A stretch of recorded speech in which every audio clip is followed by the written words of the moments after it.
be us. I clicked go live. This is not. There we There go. we go. Okay. Yeah. All right. You getting an echo? We're okay? I think we're fine. Okay. Yeah. I don't see anyone in chat to tell us differently yet. Yeah, But exactly. Chat, let us know how it's going.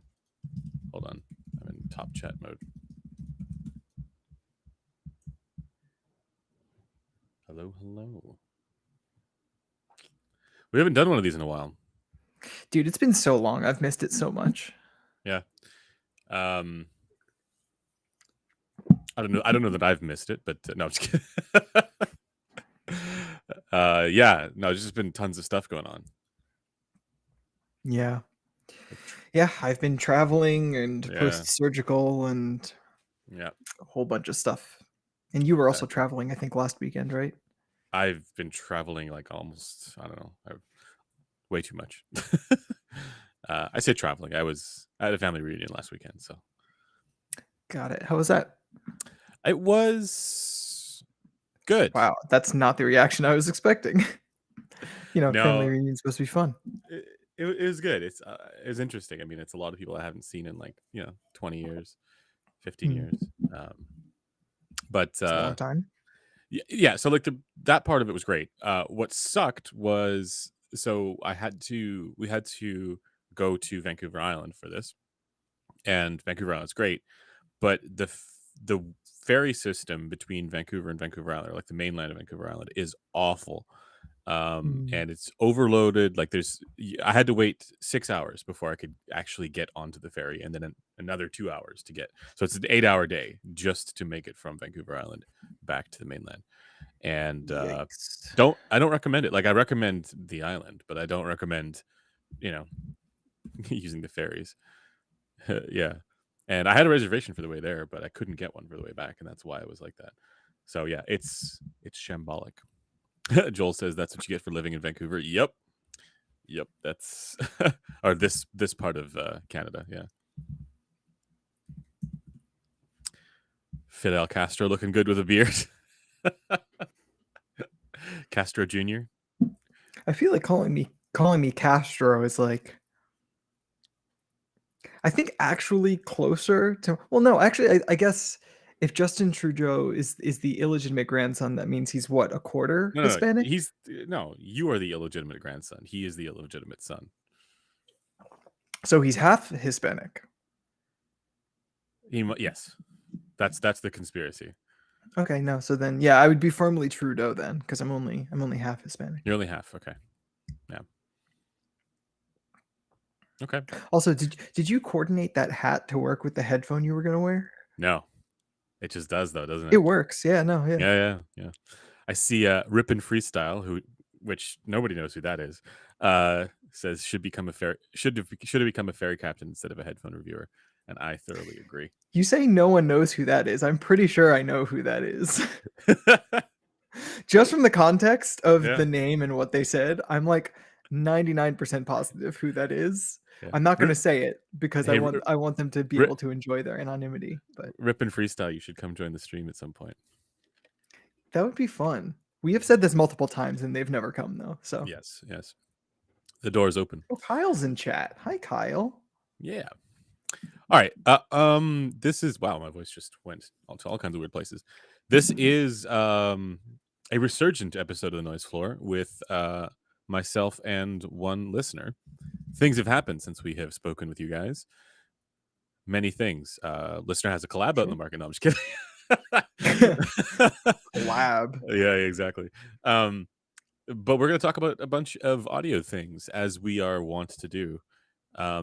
Just before we get into it, as always, this is made possible by headphones.com. Headphones.com is the place to learn about and buy headphones. It's where we publish all of our articles, all of that good stuff. And also, what else? There's a 365-day return policy for items that are not final sale. Correct. And we also have a Discord. And also the topics for this show come from you guys often on the forum. So there's a forum post if you want to contribute, and that will be linked in the description. All right, Let us dive into topic number 1. Do do audiophiles, derogatory, uh, and and normal people actually have a consistently different preference? I kind of wanted you to amend the title of the stream to be like, rather than do audiophiles and normal people prefer differently, to be like, do they hear differently? Because like I think there's this um concept in people's minds that, there's I don't have the golden ears, so why do I need to care about sound quality, right? Um, Sure. I mean, I was you know, targeting this squarely at the people who already watched this, which is maybe my which is error. fair. Yeah. Yeah. That's fair. Yeah. Um, Because the people who watch this already know there's a difference they between those two things, right? Whereas I think for a normal person, like yeah. hearing and preferring are like Yeah. kind of the same. That's fair. I'm curious, what do you think about this? So in terms of it being consistently different, I don't really think so. Like in terms of like the broad strokes of it all. Um, However, I do think audiophiles think they have a more consistent and more different preference than they actually do. Mhm. Um, and I think in general, normal people's preference may actually be more consistent than audiophile preference, which wouldn't be what you would intuitively think. But I think it's because like normal people index for things that aren't really like overall sound quality. Yeah. So, I tend to think the reason for this. Well, are you saying like normal people, I prefer, I don't prefer. Whereas audiophiles are like, oh my God, the way the strings sound on this particular headphone, right? Where it has some sort of unique Yeah. coloration where It, that's going it to be it's accentuated. yeah, it's more so that once you've kind of bought into the audiophile value system of evaluating sound, um, your brain just starts making excuses for stuff. And like we're gonna get into this later, but like that's how I frame it. But I think how most audiophiles would frame it is that they like what this thing is doing to this thing in their music. So there are a lot of different ways that different sound signatures can be preferred or can be good sounding. Mhm. We're mainly talking about sighted listening here, but whereas I think with non-audiophiles, it's basically just about volume and bass. Yep. So as long as it ticks those two boxes, and those are two valid boxes to like hold up as a bar for a product to meet or fail to meet. Um, Well, I, that I kind of feel like audiophiles just have a lot more that I could steer the preference in a positive or negative direction. yeah, I tend to think though that there are more nuances than we often give credit for within the category of normal people, right? As in, you have products where basically we were just talking about this before, but the evaluative standard is, does it tick the base box, right? Does it have the base? But then you get to, let's say, still within the realm of like the things that normal people would be interested in, that is much more about, you know the rest of it than just, does it tick the base box, right? Does it sound good and along, whatever other dimensions? um and for that, the evaluative standard is a lot more complex. And then when you get to the audiophile world, it's like, well, now you have very specific evaluative standards that only like one person is it's like an individualized kind of thing, where and even then there's often a tendency for the random number generator type evaluative standard to creep in. So I I do think that there is a sense in which they prefer differently, but I don't want to say that it's as simple, for me at least, as normal people versus audiophile. I think there's like nuance throughout. Um, yeah, that's where I'm at with it. Yeah, I mean, I think I disagree slightly on maybe how graded the gradient of preference is between those two camps. Like, I do think it is fairly binary. I think I would maybe count more people as audiophiles than you might. Mm, Um, uh, like, I think as soon as you're past the point of just talking about like the bass and the volume and maybe even like talking about the spaciousness in soundstage, They which go I think is so loud. still something that is like a normal person thing, even though I think audiophiles would say it's an audiophile thing. Mhm. Like if gamers are talking about it, it's a normal person thing. I think once you go past that level, you're audiophile. Like once you're saying anything about the mid range or the treble, you're an audiophile. You guys know the Fallout scene where the guy's like, "You hear that? Yeah. Fred Is that Armisen mids?" is an audiophile to his core. Yeah. Um, but yeah, I think where we would both agree is that while they might prefer differently and like the bounds of variation might be wider for audiophiles than, the simple binary question of base yes or no or whatever, the end result of what they would prefer probably wouldn't look all that different. So like I don't know that like Mm. on average the average audiophile preference would be all that different from the average Yeah, normal person preference. this is like the Malcolm Gladwell well, one of his TED Talks on this is like people think they preferred strong coffee, but what they actually preferred showed that they just like the idea of it. So what they actually preferred was a much more interesting thing than what they claimed to prefer. Which is that's always one of the interesting parts of the preference research stuff, where and as it applies to headphones and audio, it's like there are so many people who will malign and denigrate the Harman target and the Harman research online. But if they were to actually be in like doing blind controlled or in some fashion listening, they would very likely end up preferring the same things that everybody else did. It's just that they are not they're not thinking about it like that. Um, Yeah. so um, Super Review says he doesn't like strong coffee. I like strong coffee, like strong caffeinating effect, but I don't like the taste of bitter burnt coffee, which people sometimes associate with strong coffee.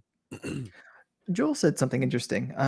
If you could get a large enough sample to peer through the noise, he'd be willing to bet that self-proclaimed audiophiles would prefer a slightly brighter signature, all else equal. Yeah, I mean, slightly, probably. Yeah, because they're old. The thing is, though, like I do think I see it they're would need old. to be quite a sample size because, yeah, I think the noise there would be significant. I do think audiophiles in general, part of that value system is indexing for things that I think might not be quite as highly indexed for by a normal person. Like if we were to simplify the rubric more, I think normal people care about bass, audiophiles care about treble. Obviously an oversimplification, but I think a lot of the kind of intangible, hard to communicate qualities that audiophiles care about do come from funny things in the treble. Funny things in the treble.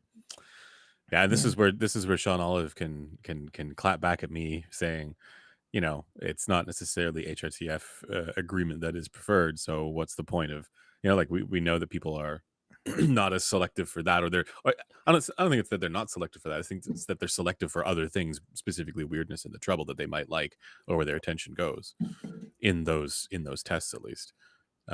Yeah. I mean, I don't know. Like when it comes to like, say the Harman in-ear target, right? Like as much as I think you might call that funny treble because that would sound absolutely terrible for you, Yeah, I wouldn't necessarily really call it funny treble, even though it like obviously deviates from HRTF. yeah, Like yeah. it's got that one thing, but like I That don't one know. Like thing is a that's big a thing, pretty though. I don't know. Like the more I think about kind of the Yeah, broad strokes of that you're just target, saying that because it's it drops off a cliff at 9K.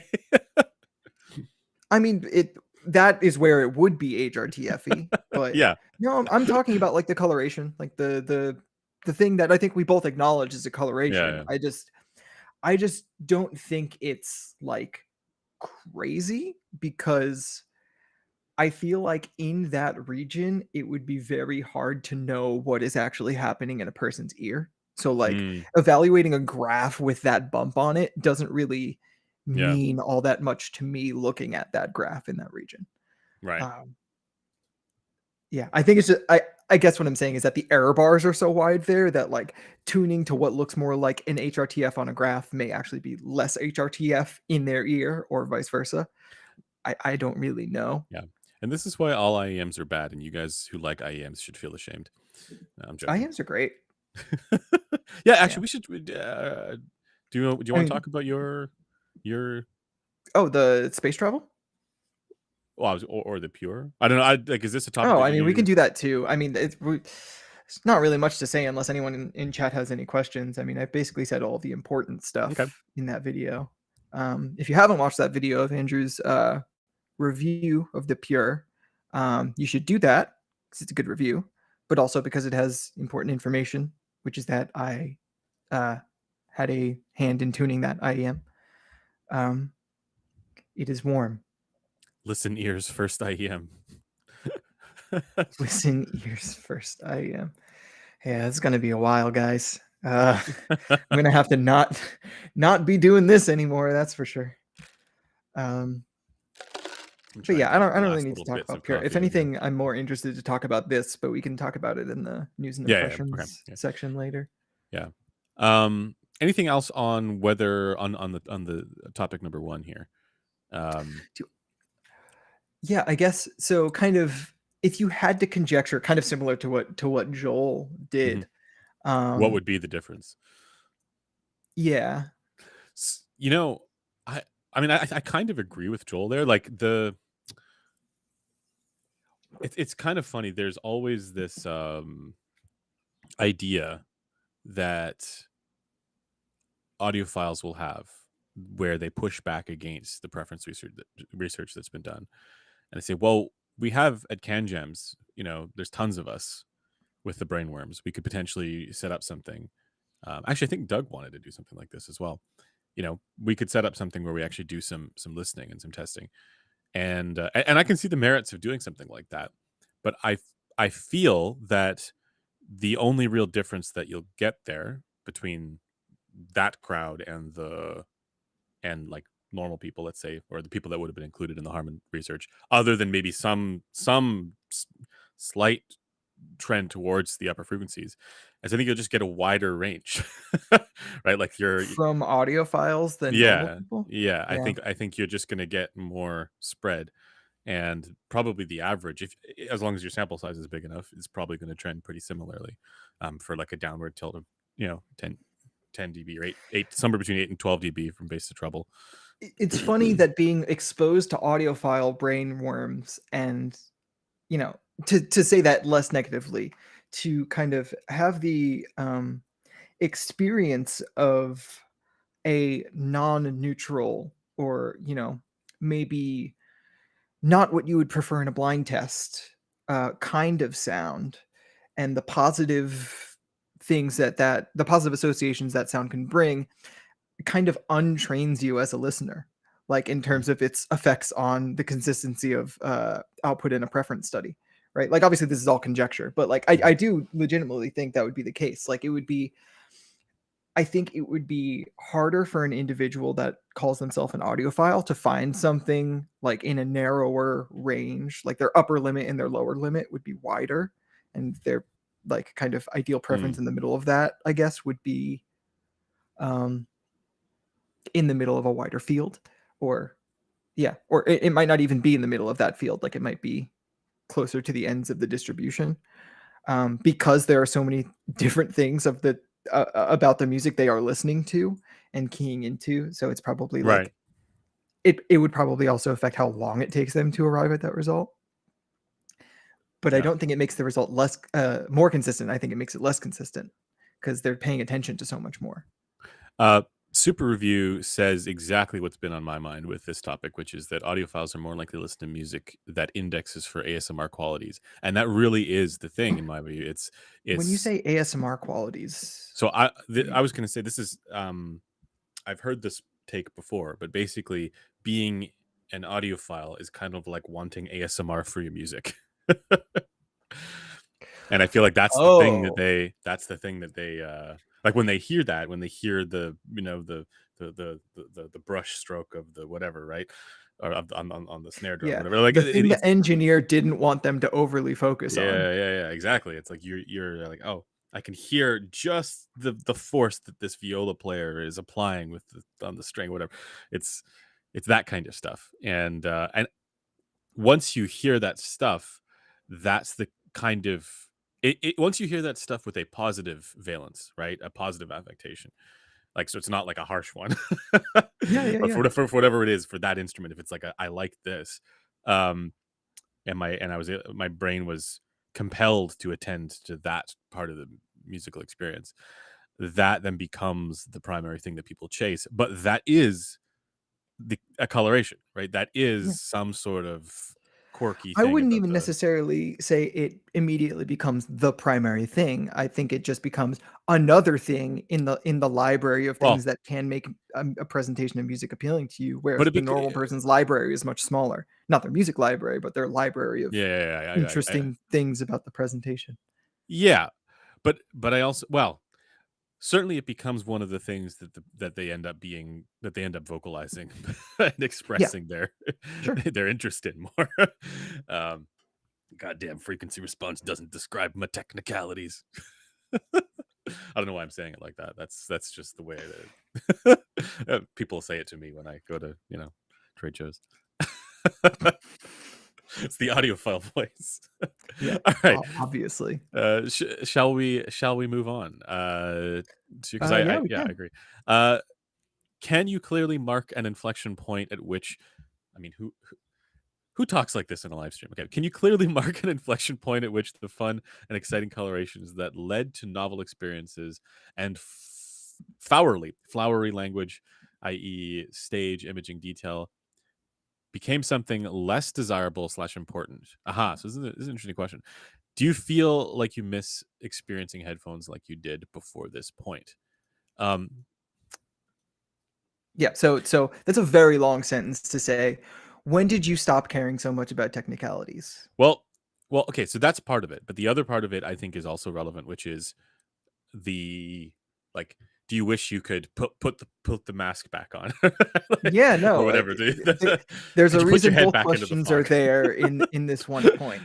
And I uh, think we should also maybe try to go back further if you can and say, yeah. when's the first time it became important? So maybe start Right. there. Like Okay. when did you start caring about that? Right. When did Okay. it stop being so important? All right. And do you miss So the it being important? I actually feel that I always I always thought that I cared about soundstage, but I don't think I ever actually did. Right? Like I always thought, and maybe this is something that is a parallel for others as well, but like I always thought that hey, the soundstage concept is an important thing, but I don't ever remember actually having the experience of soundstage and being like, oh, there's a there, right? Worth that was worth chasing. It was more just like a binary thing. Like either this is super closed in sounding and claustrophobic, or this is normal sounding. And and yeah, I mean, this is also partly because like if like my trajectory into this space, the first proper open back headphone that I had happened to just be a really good open back headphone. It was the HE500. Um Mm, and and all the other headphones that I had before that were closed back. So even the ones that were like, let's say, audiophile headphones, they were not ones where I would say that that was a key component of them, and it wasn't something where I was like, I care so deeply about this quality. sure. I cared more about the precision of the, as people say, like imaging, like the fidelity for the placement, as we've talked That about was in always your thing, yeah, the yeah. separation and Image separation, the because I heard, and that's yeah, why for me so much of it was like I realized what I was indexing for, which was flat linear bass extension down from 900 hertz with good channel matching. Because that for those tones, they do, if you do have flat linear bass extension the way a planar commonly does, you are actually getting a forward character to certain tones throughout the mids and lower mids. Like you're getting a little bit of forwardness there. And when that stands out a little bit, plus you have good channel matching, that creates this effect where you can hear I'm not sure if this is fundamentals or overtones, but basically you can hear like core elements of musical tones in passages very clearly. Um, and then you can hear, because you can hear them clearly, you're also able to identify where they are a little bit more in the Yeah, mix. no, I would say, like, I would just simplify that to the lack of a bass shelf. Yeah, that's what it is. It's the lack of a bass shelf. Yeah, Um, that's what I mean, and also not having that dip contour that you see in, like, like the harmonies and hi-fi man lows. headphones. The hyphen man, no, Oh, no, no, oh, the low mid dip. yeah, the low, Yeah, yeah, yeah. exactly. Um, so for me, really, even back then though, I was not technicalities pilled at all. Like, even back when I listened to the HE 500, I was not like, I would never have parsed it in terms of tonal technical dichotomy. So it's almost like I had to learn that. I had to learn the wrong ways because that was what it meant to be in this space, right? Yeah, To speak that language, right? Um, and I feel that that came about when I first heard the Focal Utopia.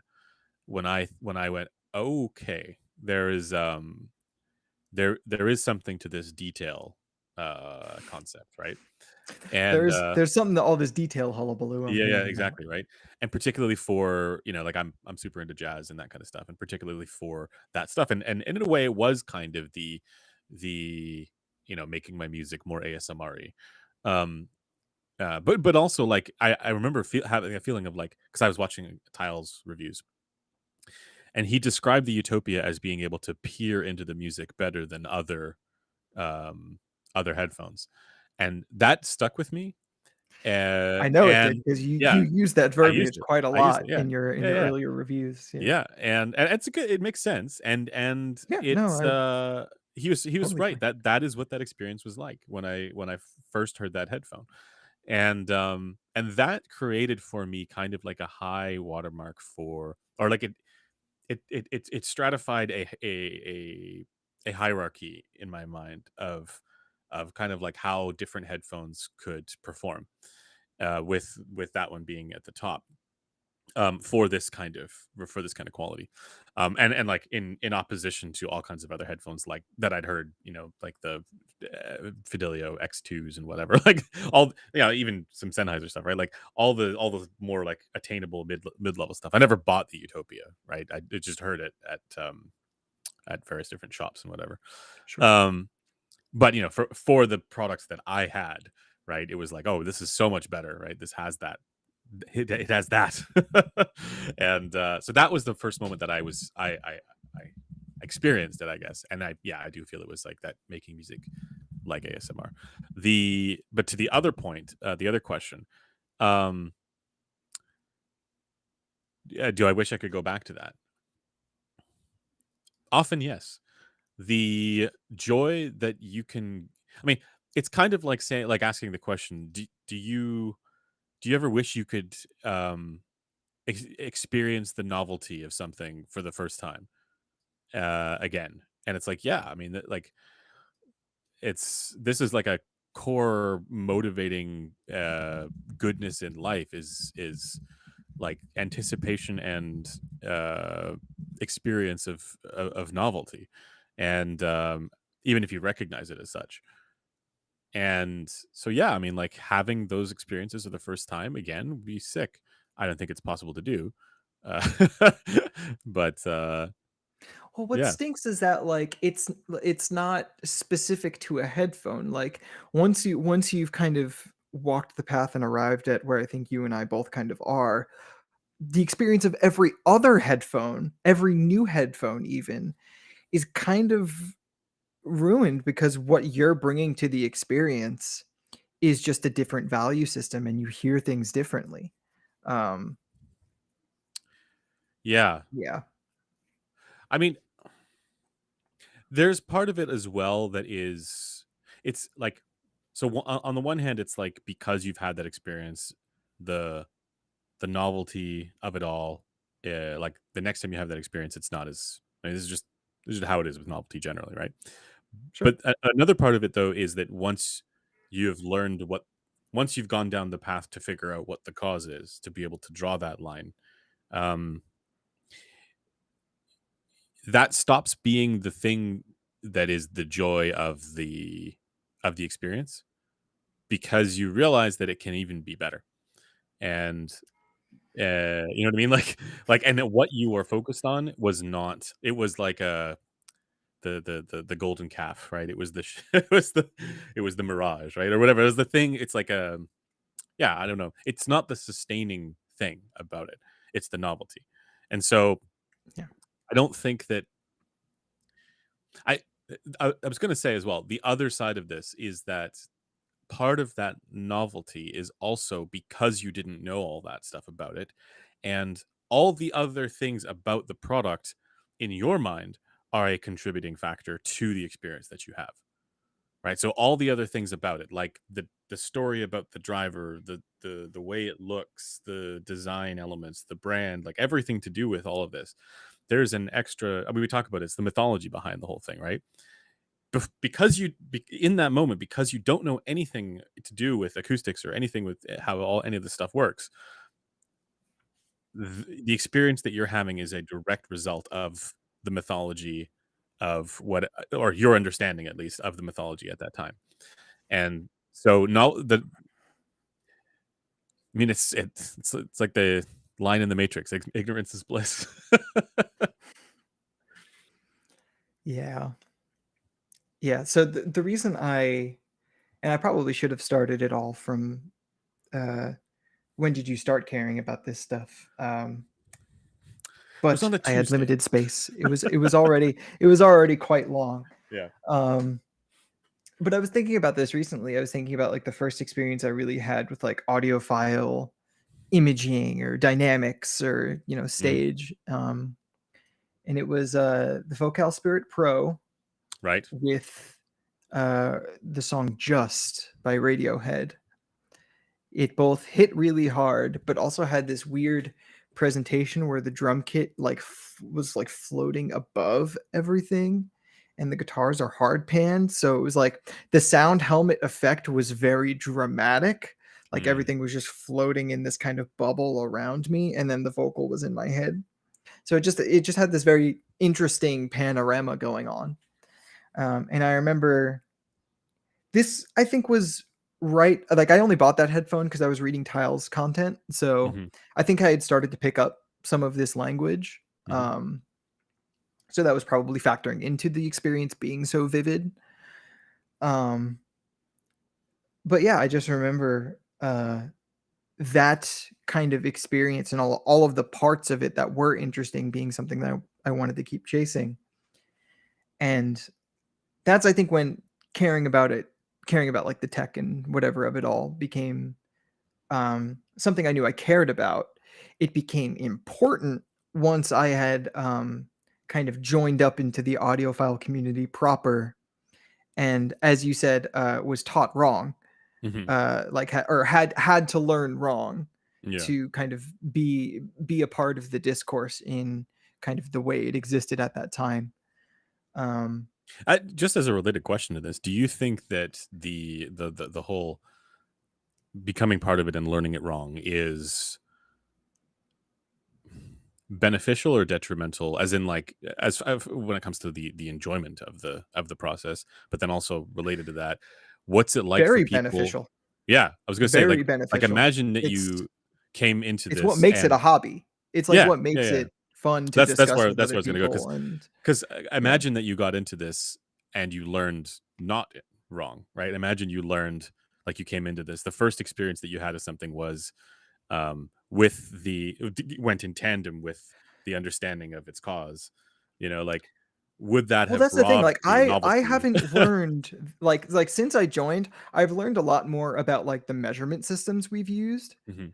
but I haven't really learned all that much more at all about how sound works.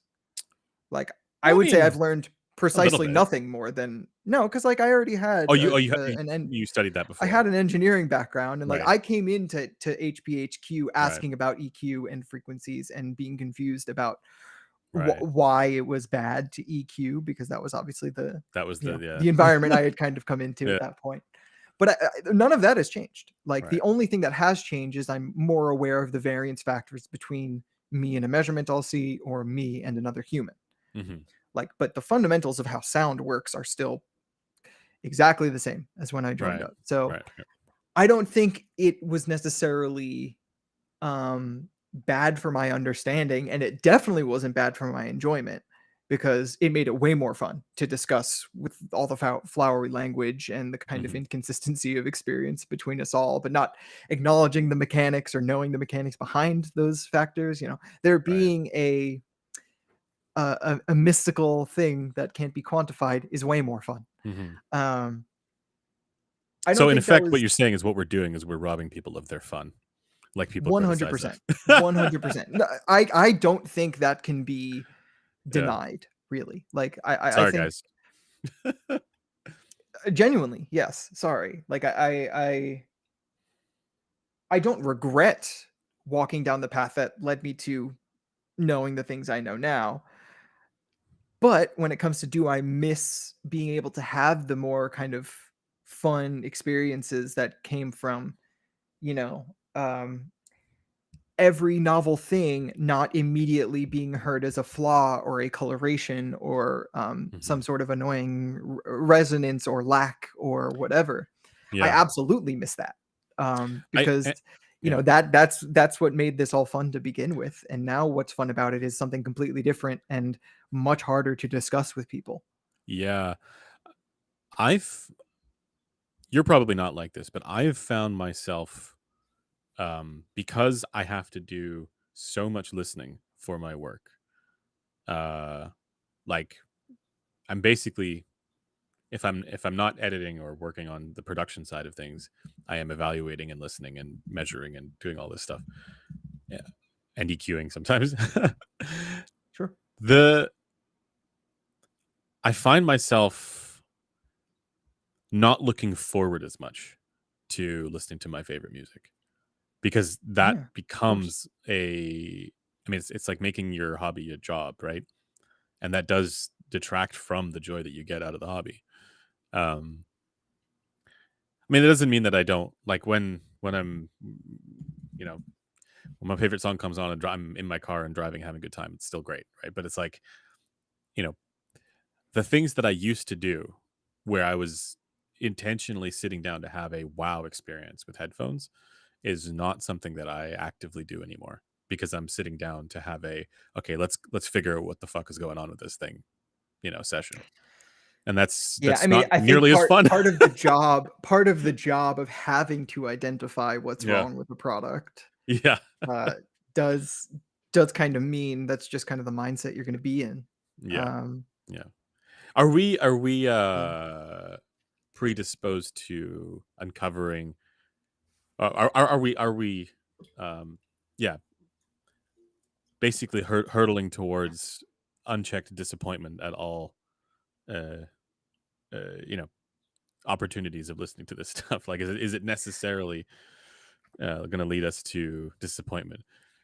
no. So I was going to say there's really one of positive the examples like this here. Like, it's like when I come across something where it's like this is genuinely great and for a good price, I'm like, fuck yeah.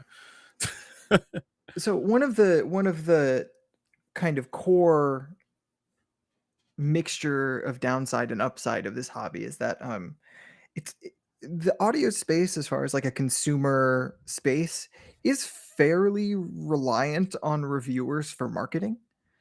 Um, so like a lot of the discourse around these products does kind of begin at least with reviewers. Mhm. So think about like the Mega 5 EST or Megafest. in terms of positive cases, but like also think about like the 660S2 in terms of negative cases, right? People Like like that headphone. It actually is doing well for them. for Sennheiser. Yeah, I imagine. It's still a very well, like, talked about and well recognized So I'm headphone. not saying you're wrong. However, I am saying that what the 505 and 550 ended up being was very clearly targeted to get Mhm. good reviews from reviewers like you. Um, I don't know if they like had me in mind specifically. no. I'm saying reviewers like you, like the Pe people People with who evaluative standards have and that use measurements. affinity for the Yeah. 6 series and kind of Yeah. continue to vaunt it. Yep. Um, there is a concerted effort, I think, on the part of brands in the past and even in different spaces like the IAM space to make thing look good so the reviewer like the thing. Like, I that was I the whole thing actually with I what's don't that? know. Like, you could be right, but I've spoken to the person who's designed them, and I don't like, this is just somebody who genuinely Sennheiser's felt that probably a way. bad example because they understand headphones. Like, Yeah, well, this is not a s good example. certainly the guy who made the headphones, Yeah, Anders? like, yeah, it was like, this is a person who is extremely knowledgeable and understands this stuff Yeah. deeply, and I don't think it was like, let's make something that is HD 600 like because that's what reviewers are gonna, promote. I think he was just like, this is what good sound is, and he's right. Yeah, okay, so I guess where I was going with that thought process, because I do think it's probably more common in the IEM space where Yes, there are, like, more reviewers and there's more graph yes, sniffing and it's more about hitting whatever Kren says is good, yep. or that's the way it was. I mean, now that he's not reviewing anymore, it's not quite as important, though it's But they still definitely are important. like absolutely Um, going full tilt on JM1, which is great to see.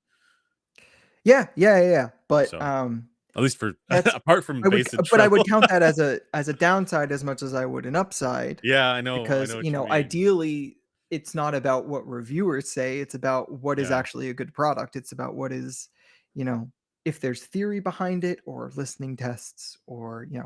something actually concrete instead of just what, I the I consensus of audiophiles Yeah, I is. don't know that I can understand that take, and I in large part I agree with it. I think that is kind of the large thrust behind the tuning changes and the tuning choices that get made for IEMs. But the less cynical part of me actually does think, and there's reason for it. There's the less cynical part of me thinks that there is a recognition and appreciation of theory behind some of them. And I say this only because I've spoken with some of the engineers behind those products, where they can have a completely lucid conversation with you about, uh, what they're shooting for and why. Um, and it's not like, oh, because the reviewers are gonna evaluate this well, right? I think once you go up one layer in terms of product choices and, targeting different markets, then 100% that's going on. But on the actual engineering level, I do think that they, like, not in all cases, but in some cases, or the people I've spoken to, they actually do understand the theory and they understand why something might be good. Yeah, I'm not saying they don't. It's more like, um, when a kind of thing Mm. typically gets reviewed well, or a kind of thing typically Is it gets like, more make eyes another on thing it that's in kind of terms like of that. views. Yeah, yeah. Yeah, yeah, I um, think that's definitely true as well. Yeah. yeah. Alright. But in terms of how it kind of affects the do I miss prioritizing it of it all? Um, I do, and kind of the joylessness I think we both kind of find when it comes to revisiting our favorite music, because we c- it's hard to access that kind of, like, you can still put that hat on if you want to, but it's not something that kind of occurs to you to do for fun. Mhm. It's kind of a shame that, I don't know, we're either sifting through a bunch of bad products we don't like, or, like, playing a indirectly active part in good IEMs or good headphones, that would fit within our expectation of good. Yeah, your autofocus is going a little crazy right now. Um, Leaning this way. but playing an indirect part in whatever those things coming to market, but then them all kind of being within that realm. Like, something I'm trying to do now, because I realized I was kind of getting into a funk, is saying yes to IEMs that I don't think I'll like more. Mm. Um, or saying yes to headphones, like, from brands who are offering to send me units for review. Like, saying yes to more things that I don't immediately think I'll like or have something nice to say about. Mhm. Because I want to give my chance the opportunity to be surprised. Because I feel like that is something that hasn't happened for me in, like, years at this point. Um, and I want to give myself the opportunity to, like, I don't know, So, any really brands test where the bounds of my preference are, I guess. yeah, so any brands who are watching this, send Griffin all the bright as shit headphones. We're gonna test the I limits mean, of go for it. yeah. I can't promise it'll be I have good. one that you will hate. Oh, yeah. It's the one I've seen already, right? Yeah. Yeah.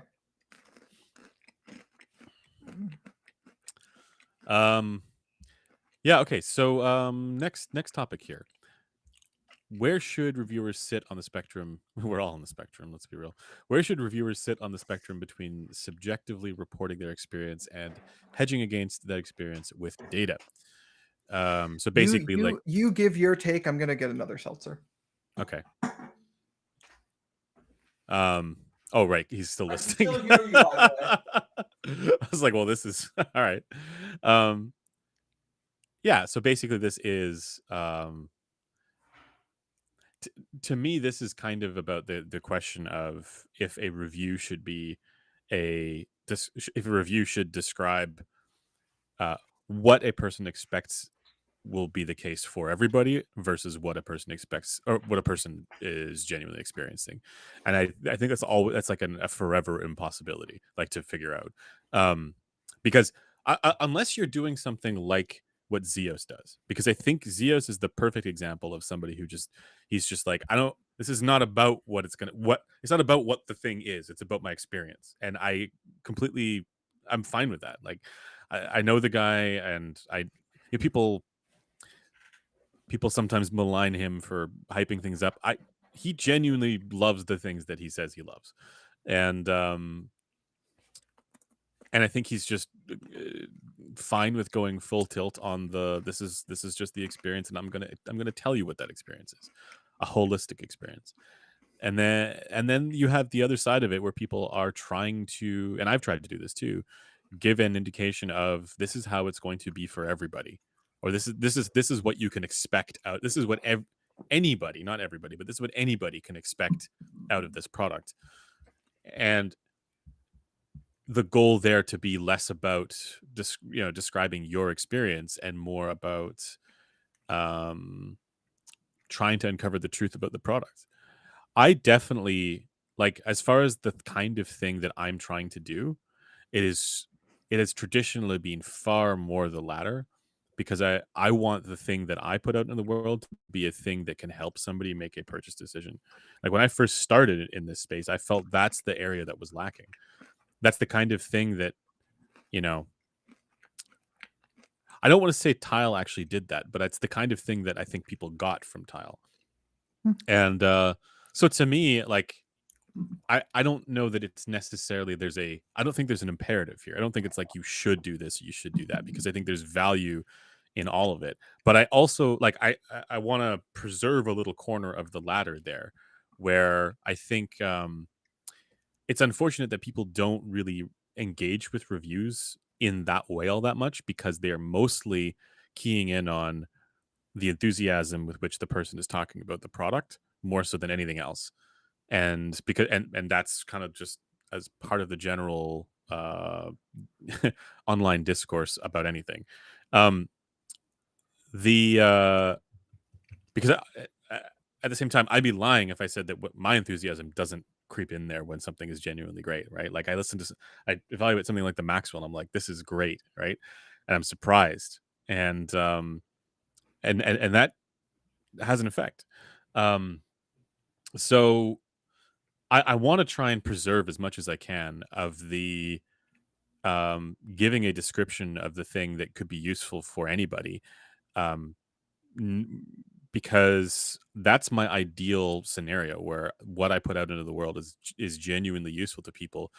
When it comes to products that, like, say I don't like, I want to give at least some sort of consideration for, well, can I imagine a scenario where this would be something somebody would like? And there are definitely cases like that where it's like, I don't like this, but if you like a V-shaped kind of sound, or if you like a darker sound or a brighter sound, maybe this is something that will fit with you. And that's boring as shit, but that is also kind of the truth of this space. It's difficult to talk about that with any kind of enthusiasm. Yeah. I mean, I think we're agreed both on a lot of what underpins the thinking there, as well as like what the reviews we do ultimately end up being like. Um, Well, I I just will want to say, say one other thing go there. ahead. Sorry. the thing that sometimes I notice, and it kind of weirds me out a little bit, is that when people are evaluating reviewers, or like not just reviews, but like evaluating reviews, like somebody's take on a product, Mhm. they are almost always holding people to the standards. They're flip-flopping basically between those standards, right? They're always holding people to the standards that um align with the worldview on this side of this particular topic. So whichever side of the spectrum they want to go on, um, given the point they're trying to make about it. So an example might be, uh, oh, this person uh, didn't like uh, this person didn't like the product, and he showed the measurements or whatever, and showed where it deviates, and then that's the reason why they didn't like it, because they are uniquely Squid pig graph yeah, yeah, sniffer. yeah, yeah, yeah. Yeah. And so they're holding people to that standard just because it makes the point for them, and I don't think that's fair. Yeah. Yeah, I mean, you're right, I've observed Yeah. exactly the same thing. Um, but I don't know, like, and this is kind of something that has been just a gear that's been turning in my own head for a while, after this became my job, which is, and not to get too spicy because it's not spicy hour yet.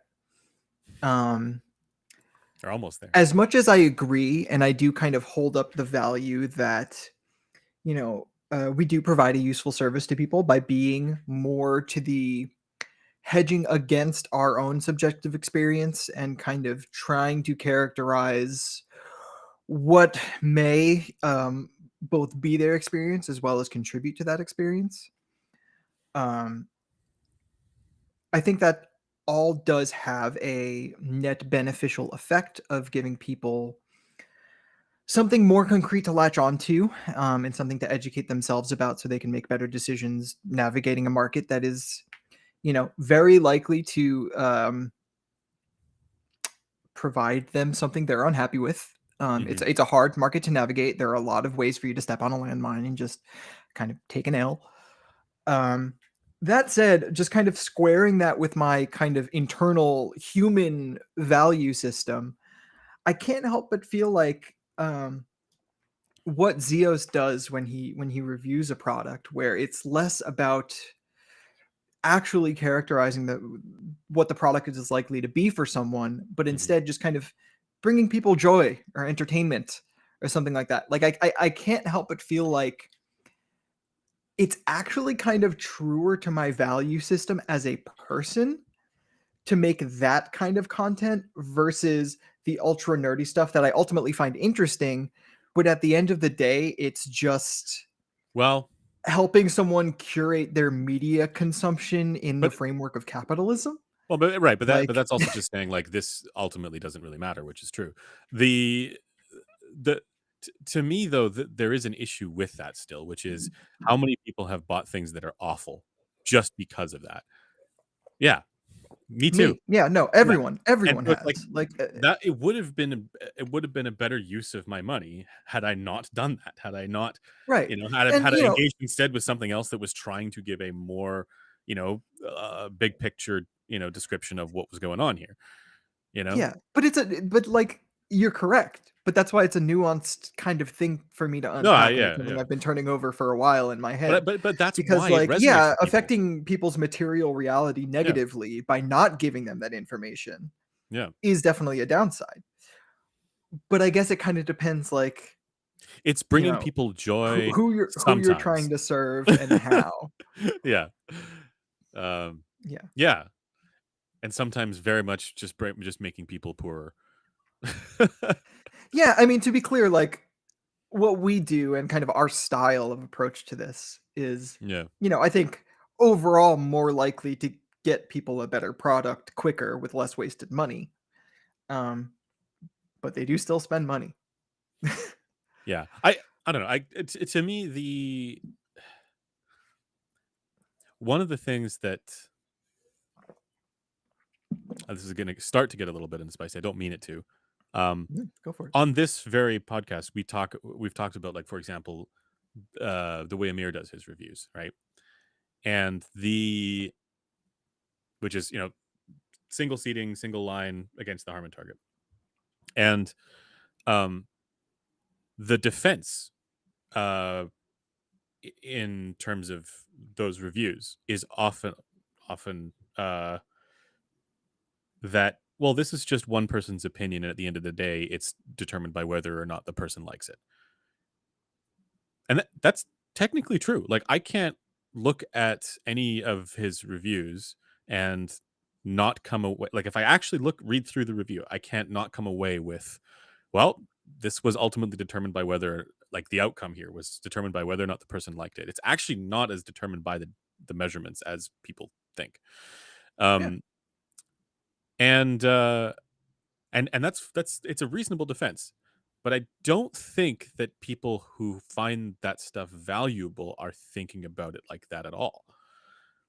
I think that they are thinking about it as more the latter kind of evaluation, where there is no subjective element. Like, basically, Mm. it's been neutered of all subjective joy that might have occurred, and it's like that.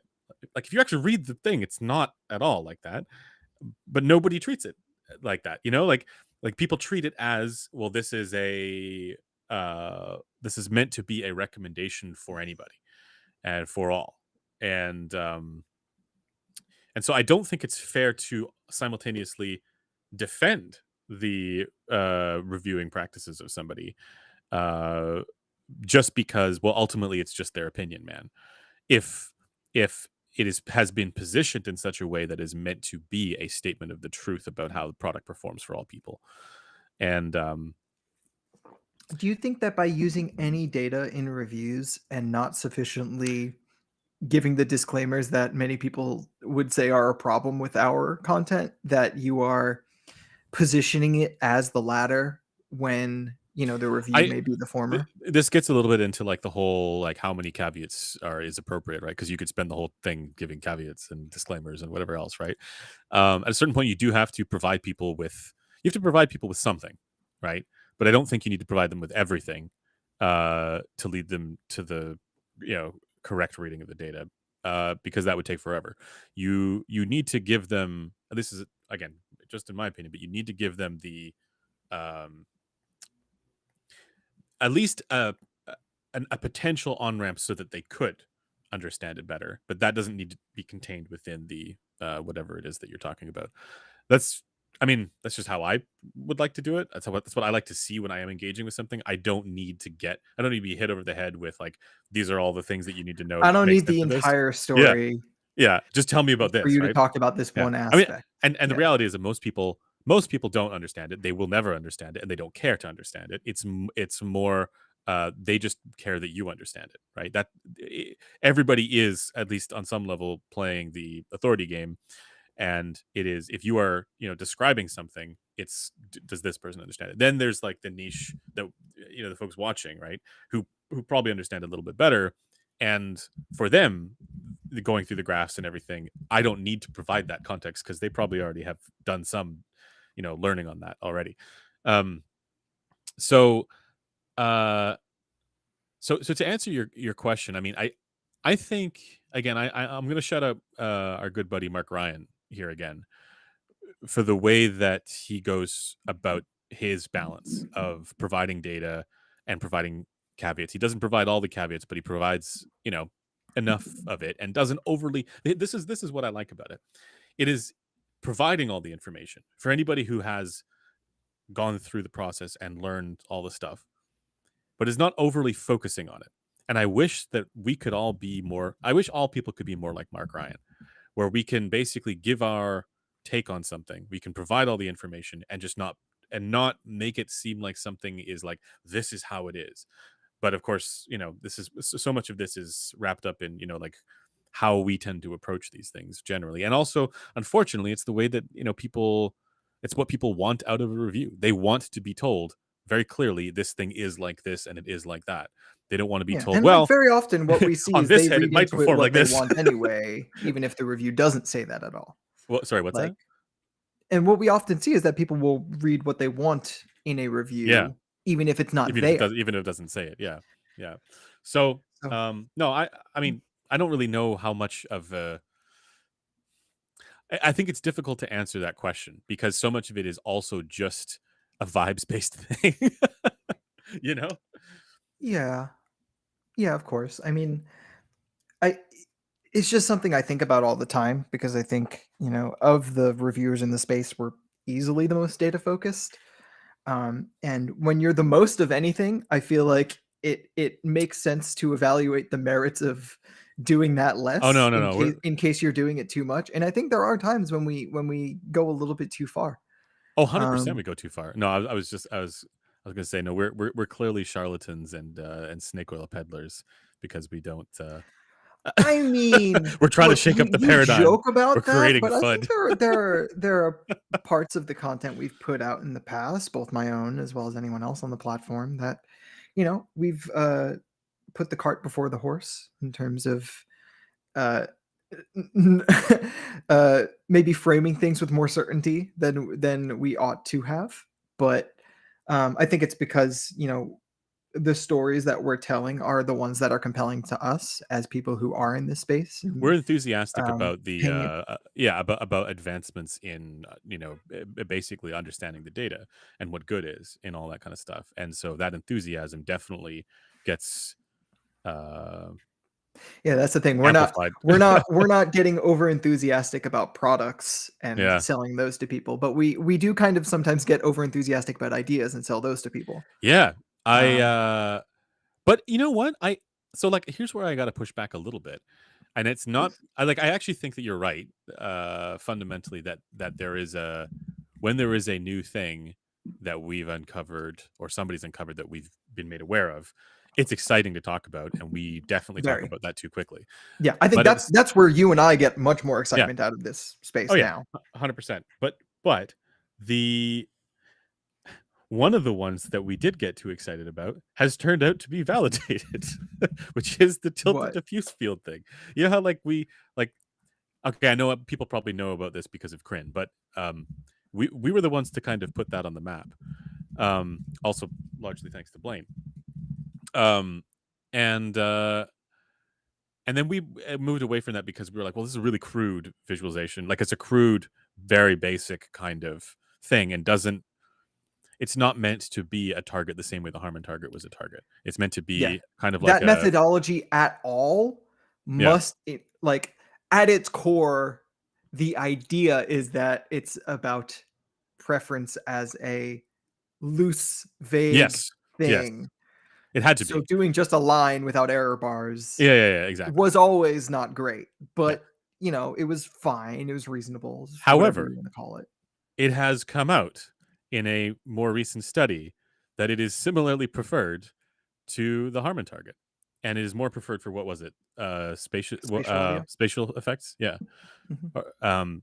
So but that's one where it's like I think that's just,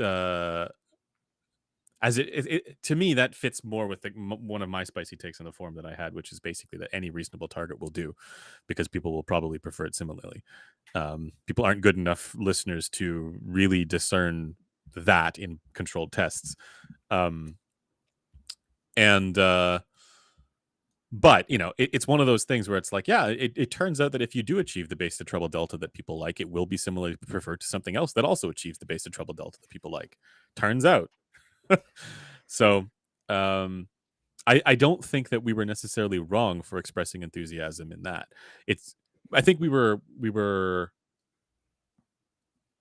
quick to express that enthusiasm, but I don't think that Sure. concept ended up being wrong. Yeah, and look, I don't wanna, like, point a finger at, my own face and say, you know, "You're ruining the community," or whatever, but, um, I Somebody just needs to think turn that it's into a meme. worthwhile to consider the implications of it all You. because yeah, no, Yeah. it's just something I often think about, Yeah. especially because, the more, testing I do, the more squishy it all becomes. Okay, here's a So question for you. Oh, you're right, and there's definitely so, like, yeah, and there's things that we can't talk about yet as well, that where we're like, something there doesn't seem quite right. But uh, two things on that. One is we are trying to we're investigating that and trying to figure it out. So that is a constant process for us. But the other thing is, for any of the things where we've gone one way and then gone the other way, right? There's been a lot more where we've gone one way and then it's been later on validated in some capacity, and the uptake of it has taken place. Um, Critical, uh, and it's often like, Screen here. yeah, you cringe here. I wasn't saying. I wasn't saying. I No, fear okay. my man is spitting So facts here. yeah, you know the examples that I'm thinking of, right? So one of them obviously is the tilted diffuse field thing, but that's also just by chance. Like, I would not have expected that, and then I saw that paper. I was like, holy shit, somebody actually tested this. Cool. Um, Yeah. but the other ones are things um, actually, shout out to Joel here for this, because he's the one who put us on this path. But basically the concept behind JM1 has been tested now. I mean, the concept itself hasn't been tested, but the target curve, that there is sufficient evidence for that, as being a, like, from the Harman research, with method of adjustment, and so for IEMs, like, that's a thing where, we'd been making noises about that for a long time, and it it has since been validated. The other one was the DD bass thing with the BNK 5 and 2/8 and the acoustic impedance thing, right? We'd been banging Yeah. that we'd been banging that drum, and I feel like that was one where, like, the the larger community didn't understand it, but the people who understood the differences among, for the various different rigs, definitely understood it, and so they were like, yeah, this, like, obviously that's the reason why. Um, and it was just because it was a new thing that people were very resistant to it. Um, Yeah. Yeah. I mean, so I will remind you that this all started from like a, kind of the in our defense perspective. Like, when we get excited about something and maybe put the cart before the horse, um, a lot of the time it ends up being uh if not validated, I think at least reasonable to get excited about. yeah, yeah. Um, But I will say there are the ones where I'm gonna lift the lid on one of the ones where I think we were. Well, I'm not going to give the reasons why because we're still investigating that, but I'm going to lift the lid on one of the things that we have been investigating where we thought there was something weird, and it turns out that there might not be, which is the delta in the ear gain for uh, between the two systems.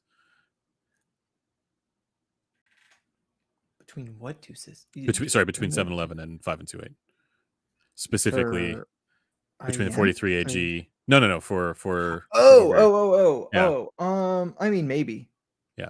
Well, maybe so like for for specific me, devices. Well, okay. Well, hold yeah. on. That's one thing. But the other thing for me is the I one of my things is basically, I'm sure annoyingly to everybody else who's been following this stuff, but the 3 kilohertz adjustment thing has been a sticking point for me for a very long time. Trying to figure out what the fuck is going on there. Why is it there sometimes and not in others? And there's been things that point towards potential explanations for why it might be there. Things like potentially acoustic impedance differences, things like HPTF variation differences, things like um, issues to do with what replicator headphone was used or whatever. Like there's all kinds of different things that point in wonder that there is a there for that. But then there's also now some things that point against that. And so, jumping That point on against the need for there to that. be a 3 kilohertz adjustment of some kind. See, so this is kind of my problem with both Sean and Constantine's framing is that they're both very, very, very, very keyed in on the average. And that Oh, being where the the thing average that doesn't move. that kind Yeah. of leads their messaging on the results. Yeah. But I think with any of these listener preference studies, the average is like the least important thing, in my It's just opinion. not as interesting. The Yeah. and actually in that What's study that interesting is Sean did. characterizing how people vary. And, with the 3K adjustment, we see That is true. plenty of variation. Yep, that is true. We see just as much variation in terms of decibel amount as we do in the bass, If you were which is a stuck lot. yeah, if you were stuck on the older paradigm of single line visualizations, I can understand caring about the Yeah, the average average because would you were make a lot. you were Or if reading you're it that way generating anyway. EQ Yeah, yeah, profiles, yeah, like, yeah. that You were makes a reading it lot of for sense. yeah, Like, yeah, you yeah, were reading it with an expectation of variance in a way because that's the only yes. sensible way to read the older paradigm, even though people weren't, but hey, um, that's not Constantine's fault. That's not Sean's No, fault. of course not. It's not Sean's Yeah, fault either. It's yeah, it's just, because of the way they think, they're both, rather empirically minded, and I think that they're, very much so solution oriented. yeah. Um, that's just, I think the finding of that research you know, that sticks in their mind and is one of the more compelling findings of that research. I personally, Mhm. I maybe, take the tilt that was found as, like, a rough validation of, Yeah, the tilted ye DF idea or whatever, if there's and anything to take Sound from Guy's it, I target, think it it's kind of that. revalidates that Yeah, and, yeah. whatever. But, I mean, what's much more interesting to me about that research, which is unpublished for anyone who's wondering, and why they may not have seen what we're talking about in Sean's last paper, But because people it's can not find there. it though. No, we are I mean, if you're in the very nerdy Discord spaces, Yeah, you could find it. be more Um, nerdy, folks. um, but yeah, the by far the most interesting thing to me about all that data is how not only wide the whole field of variation was across all listeners, but how wide the individual variation was for a single listener. Mm, Um, it's quite yeah. wide. And like a lot of these people were trained listeners. I don't think we knew who was The one of the 35 trained people in listeners from the the old. Yeah, so in the MOA yeah. study, it was a lot of the people who were at the Nova, Michigan facility, and a lot of them were also people who participated in the older studies when being a trained listener was actually like what we would call a trained listener, like someone who's completed Harm and How to Listen up to a certain level. Mhm. Um, but regardless, the bounds of preference on an individual basis are quite a bit wider than I think people would assume. Yeah. Um, and I think Yeah. that's kind of what getting back to the heart of this question, like where should reviewers sit on the subjectivity spectrum? I think a lot of it is about you should know enough to be able to characterize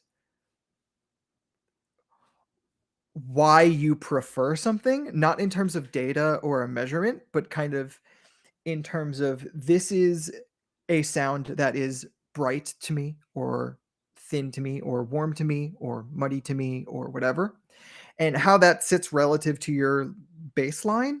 Mhm. And your baseline doesn't have to be a measured baseline. It helps if you have some data to gesture towards that. But I really do think you don't really need that much actual visualized data to be a useful resource that also isn't solely relying on your subjective experience. Like you can use a headphone as a stand-in for how, say, what someone or what the community says is neutral may be dark for you or bright for you or whatever, and then you can Well, base your evaluation on a comparison, or you can go more vibes based and uh, but okay, how much just of say this what you're feeling about the sound. yeah, I don't know, I get what you're saying, and I kind of agree, but how much of this is also requires a prior knowledge, of the reviewer, but also prior knowledge from the individual for the context that they like, oh, if Yeah, you've well, heard I don't think it's a data or objectivity thing to disclose your preference at the beginning of a review or disclose your no, experience at the beginning of a okay, review. but as an example, if I say something like, "Hey, I really love the way the HD 550 sounds. Here is how this sounds in relation to the HD 550." A person who's heard the HD 550 doesn't need the graphs to make sense of that. But not everybody's heard the HD 550, so this is less helpful for people who haven't. Do you see my Sure. point? Like it's Yeah, no, yeah, as no. There is a comparative aspect yeah, that is absolutely missing with a lack of data. yeah, That's just true. However, the comparisons aren't always right in the data either. Yeah. That's true. Oh, Acoustic source impedance is a fuck. That's all I'm going to say. yes. We should. Oh man, we got to put out that video. Uh, Which one? the why you can't EQ two headphones to be the same. Well, yeah, we have. So that's a video we have coming.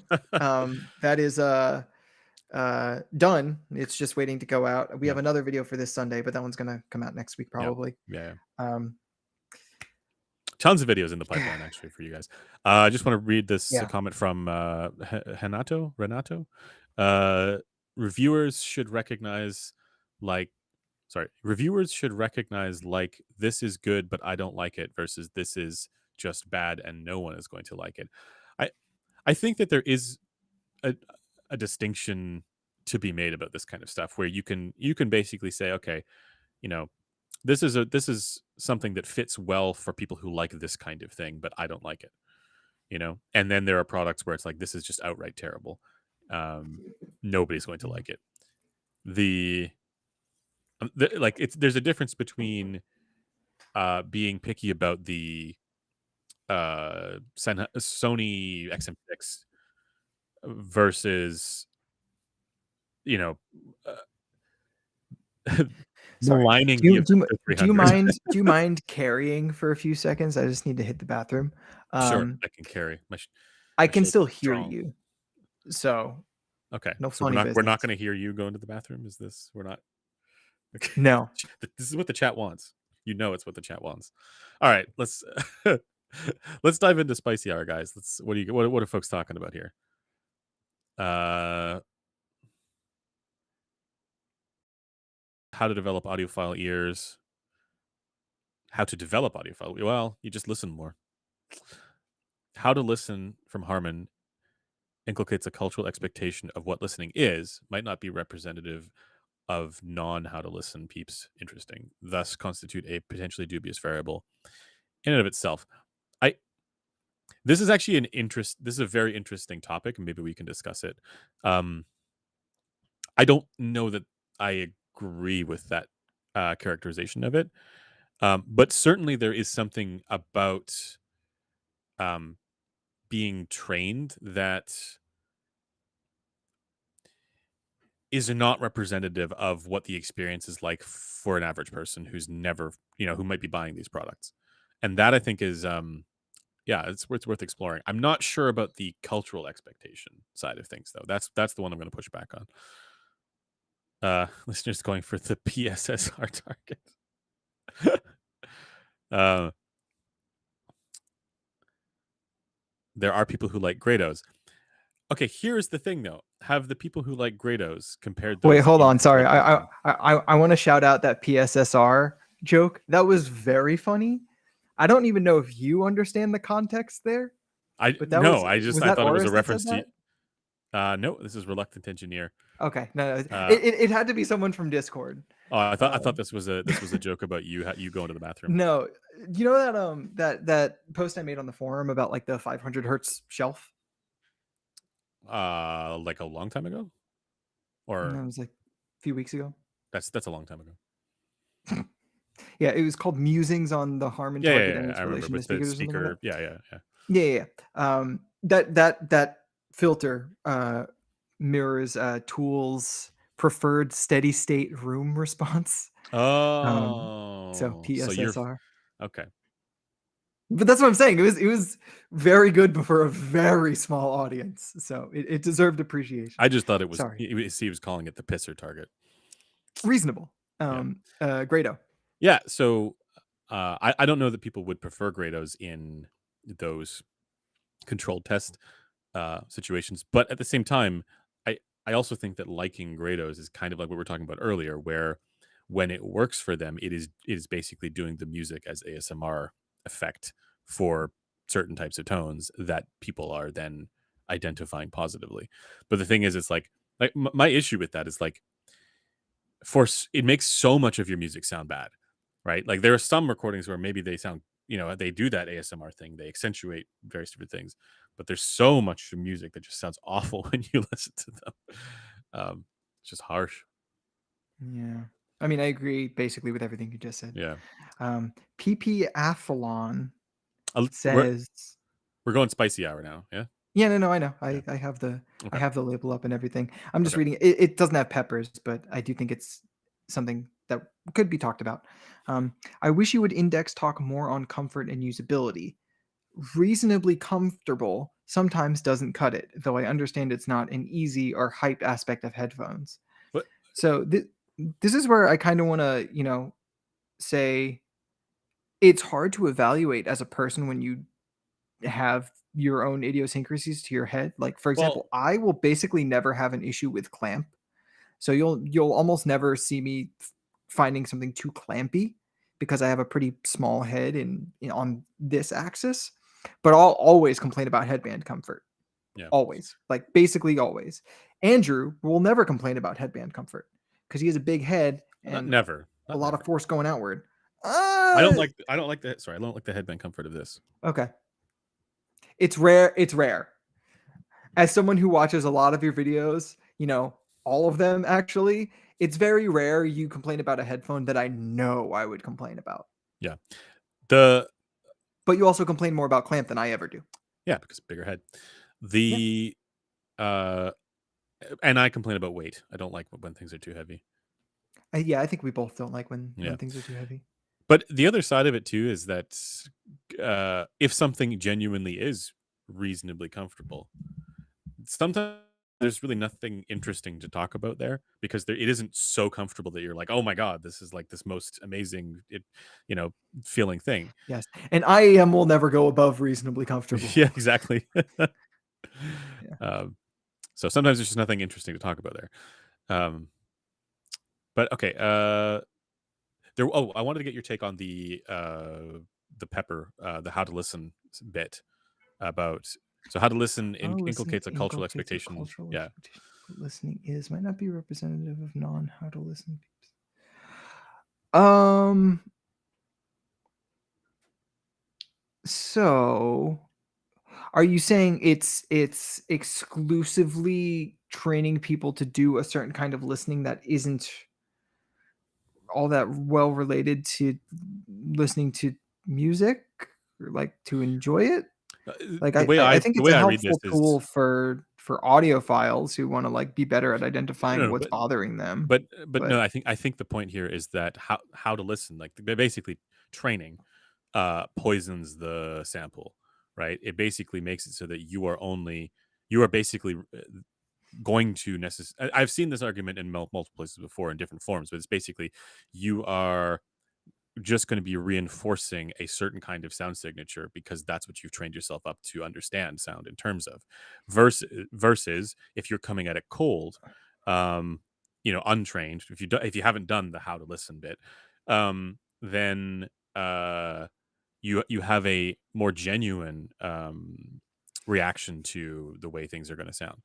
And uh my take on this is that I don't necessarily agree with it from a process standpoint, right? Like I don't think there's any issue there, but there is something to be said about trained versus untrained, where the trained sample might not be as reflective of, or might not be as like yeah, indicative of what the average normie who has nothing to do with any of this stuff is going to report. And to me, the counter argument here is that we do see from the data that the trained sample is usually a lot more consistent, and so it's actually more useful to identify trends and identify. it depends what you're trying to do. What do you mean? If you're seeking an average target with as Ah, good narrow point. confidence intervals as Yes. possible, Yep. yes, but if you are looking to properly characterize, the breadth of human preference, Yeah. it's arguable that untrained listeners and their inconsistent responses, noisy as they may be, which, Yeah. to be clear, they are very noisy. Yeah. And you probably do need a higher sample size, which is, I think, why they went for trained listeners is because they're trying to minimize, Yeah. how many samples are needed to get a consistent result. Yeah. Um, yeah, I just think it's a little dangerous to say that like trained is better because the That's bounds of yeah. You're confidence you're, you're intervals are right. narrower. It is true. It's less noisy data. So Um, and here's the other problem. In a way, the good thing that we want to get out of the trained listener sample is the less noisy bit, But at the same time, as soon as you start selecting for, like, in an ideal world, we would have both trained and untrained listeners where the data was less noisy, where there was less Sure. tendency for random number generator listeners, who just like everything or hate everything. And it's just like, okay, well, what was the point of that? So, but as soon as you start, overly selecting for that particularly in the untrained sample, uh, then you're just selecting for a further niche of people who right, like you're Yeah. just arbitrarily okay, I'm going to take this group and exclude this. So now my confidence interval is based just around this group, and it's like, well, what was Yeah. the now we're pushing even further into niche territory. We want to be able to, I feel at least, capture as much of the population as we can to give as best an indication as we can, noise and all. So I would agree. I will say, kind of just directly addressing his point, I wouldn't say how to listen is really the thing that's guilty of inculcating that expectation. Like, I think how to listen is just a test for identifying resonances. It's Like, not it's not a choice of it's not making you feel like, "Hey, this kind of music is I'm listening for this and this kind of music." but this is what I was going to say. So it's not how to listen as a tool that's doing that. It's program material choices. Program material, yeah. Yeah. Like I think That would be you a know a a bigger criticism, I think. that is one of my bigger gripes Yeah. with the Harmon work is Yeah, that yeah. most of the program material um, was well recorded and well recorded in a kind of specific way, if that makes sense. Tracy That Chapman's "Fast Car" is not a good song. I would say it's a good song. I don't like the recording. I think so. I think the recording actually Boring as has shit. like artificially like boosted bandwidth, if that makes sense. Like an Yeah. acoustic guitar and a woman don't actually have like that wide of a bandwidth at all times or that dense of a harmonic spectrum at all times. But I think the way that it's recorded and presented actually does index more for those things, but makes it sound worse. Like it makes it sound kind of uh No, papery but and the other ones were what? detailed, yes, It was, but I what? the program material is a blend in my mind. One of them is a Steely Dan one, is it not? Yeah, one of them's Cousin And the Dupree, one and of then them one of is them a is Bird on a the Wire. yeah, and then what's the isn't there a hip hop one as well? Or like a more No, there is not. at least as far as I'm aware, it I thought there was. was one study where they did use a track that was I more mean, so to be clear, the Steely Dan song has a ton of sub bass, so yeah. it's not that the bandwidth is really the issue, and that we're not getting sub bass in these results or anything like that. Mhm. It's that the spectral content of different music does differ more than those three songs did. Yeah. Um, Yeah, and that's and I a fair, criticism. Like, I don't think there's any of them that, none of them contain black metal, right? And that's a problem. None of them contain black metal. I mean, so only Elizabeth McMullen's speaker study Yeah. included any like truly modern music. Um, By the way, I just wanna shout out to Thackum Dub. I just saw this. Keep doing great videos. Hope this helps. Much appreciated for the donation. Just wanna yeah, thanks, man. shout out a thank you I don't if know. you're still here. Yeah, we can't do anything formally in chat for that, so it's basically just Yeah, saying yeah. thanks. I mean, maybe this means we have to get up and dance to some of these. Well, it's not that kind of stream. Okay. All right, let's go. Let's keep going with the spice. Um, IEMs are superior to headphones because even cheap ones have bass extension and resonance peaks are easier to EQ than headphones HPTF shenanigans. So, oh are man, resonance peaks the only problem? I would say no. And I wouldn't I would actually say the bass extension is definitely a core benefit, but I think we kind of assume what the ideal shape for a bass shelf is in IEM hold on, hold on. So there's two when we problems. shouldn't. One of them is the evaluative concept for understanding how like if a person is looking to buy an IEM and they are looking at the graph, there's the problem of that what they see there not matching their experience for a whole host of factors, one of which is the resonance peaks, right? One of which is the length mode issue. But there are other ones, and this is an area where I feel Mark Ryan in his rebuttal to my complaints about IEMs did not fully address, which is that it's not just about the fact that things are personalized more. It's that you are, I mean, it ultimately that ends up being true as well, but it's that you are kind of running blind when you're looking at the measurement for the things that would be influential in your purchase decision, and ultimately your experience. Whereas with over your headphones, you're less blind. You are still slightly blind. It's a blurry picture. Whereas with IEMs, there is no picture, and I think that's the problem with trying to buy based on just the graphs. Um, but then there's the thing that Griffin is, I think, going to talk about, which is that in practice, the way that IEMs are commonly tuned still has issues. Is that correct? No, Nope. you're not going to say that. Okay. Nope. What I was going to say is that in the kind of mid-range decade of 2000 or 200 to 2000 hertz when it comes to over-ear headphones, we have a reasonable idea of Oh, what it's okay. going to I look see. like on a human head. With IEMs, that variation is much wider and in narrower bands spread across that range than you may think, and it extends lower. So like the uncertainty basically goes like the length mode stuff, so like 6K and above, like Mhm. the modal region is like 4K and above, let's say with IEMs. It's like,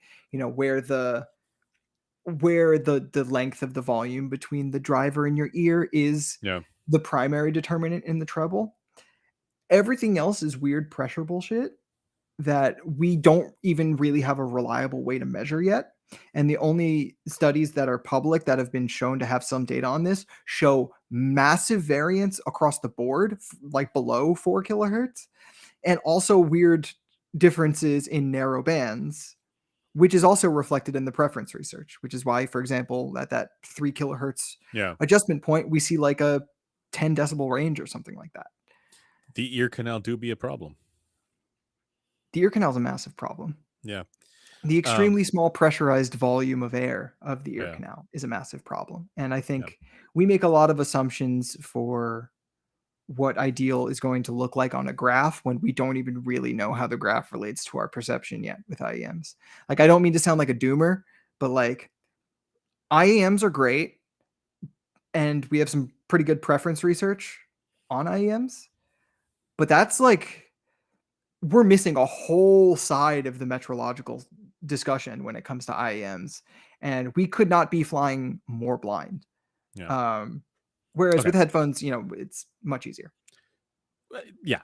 And that's why, like, for me, the analogy of it's a there's a you're looking through a window that's kind of blurry with headphones. With IEMs, it's there is no window.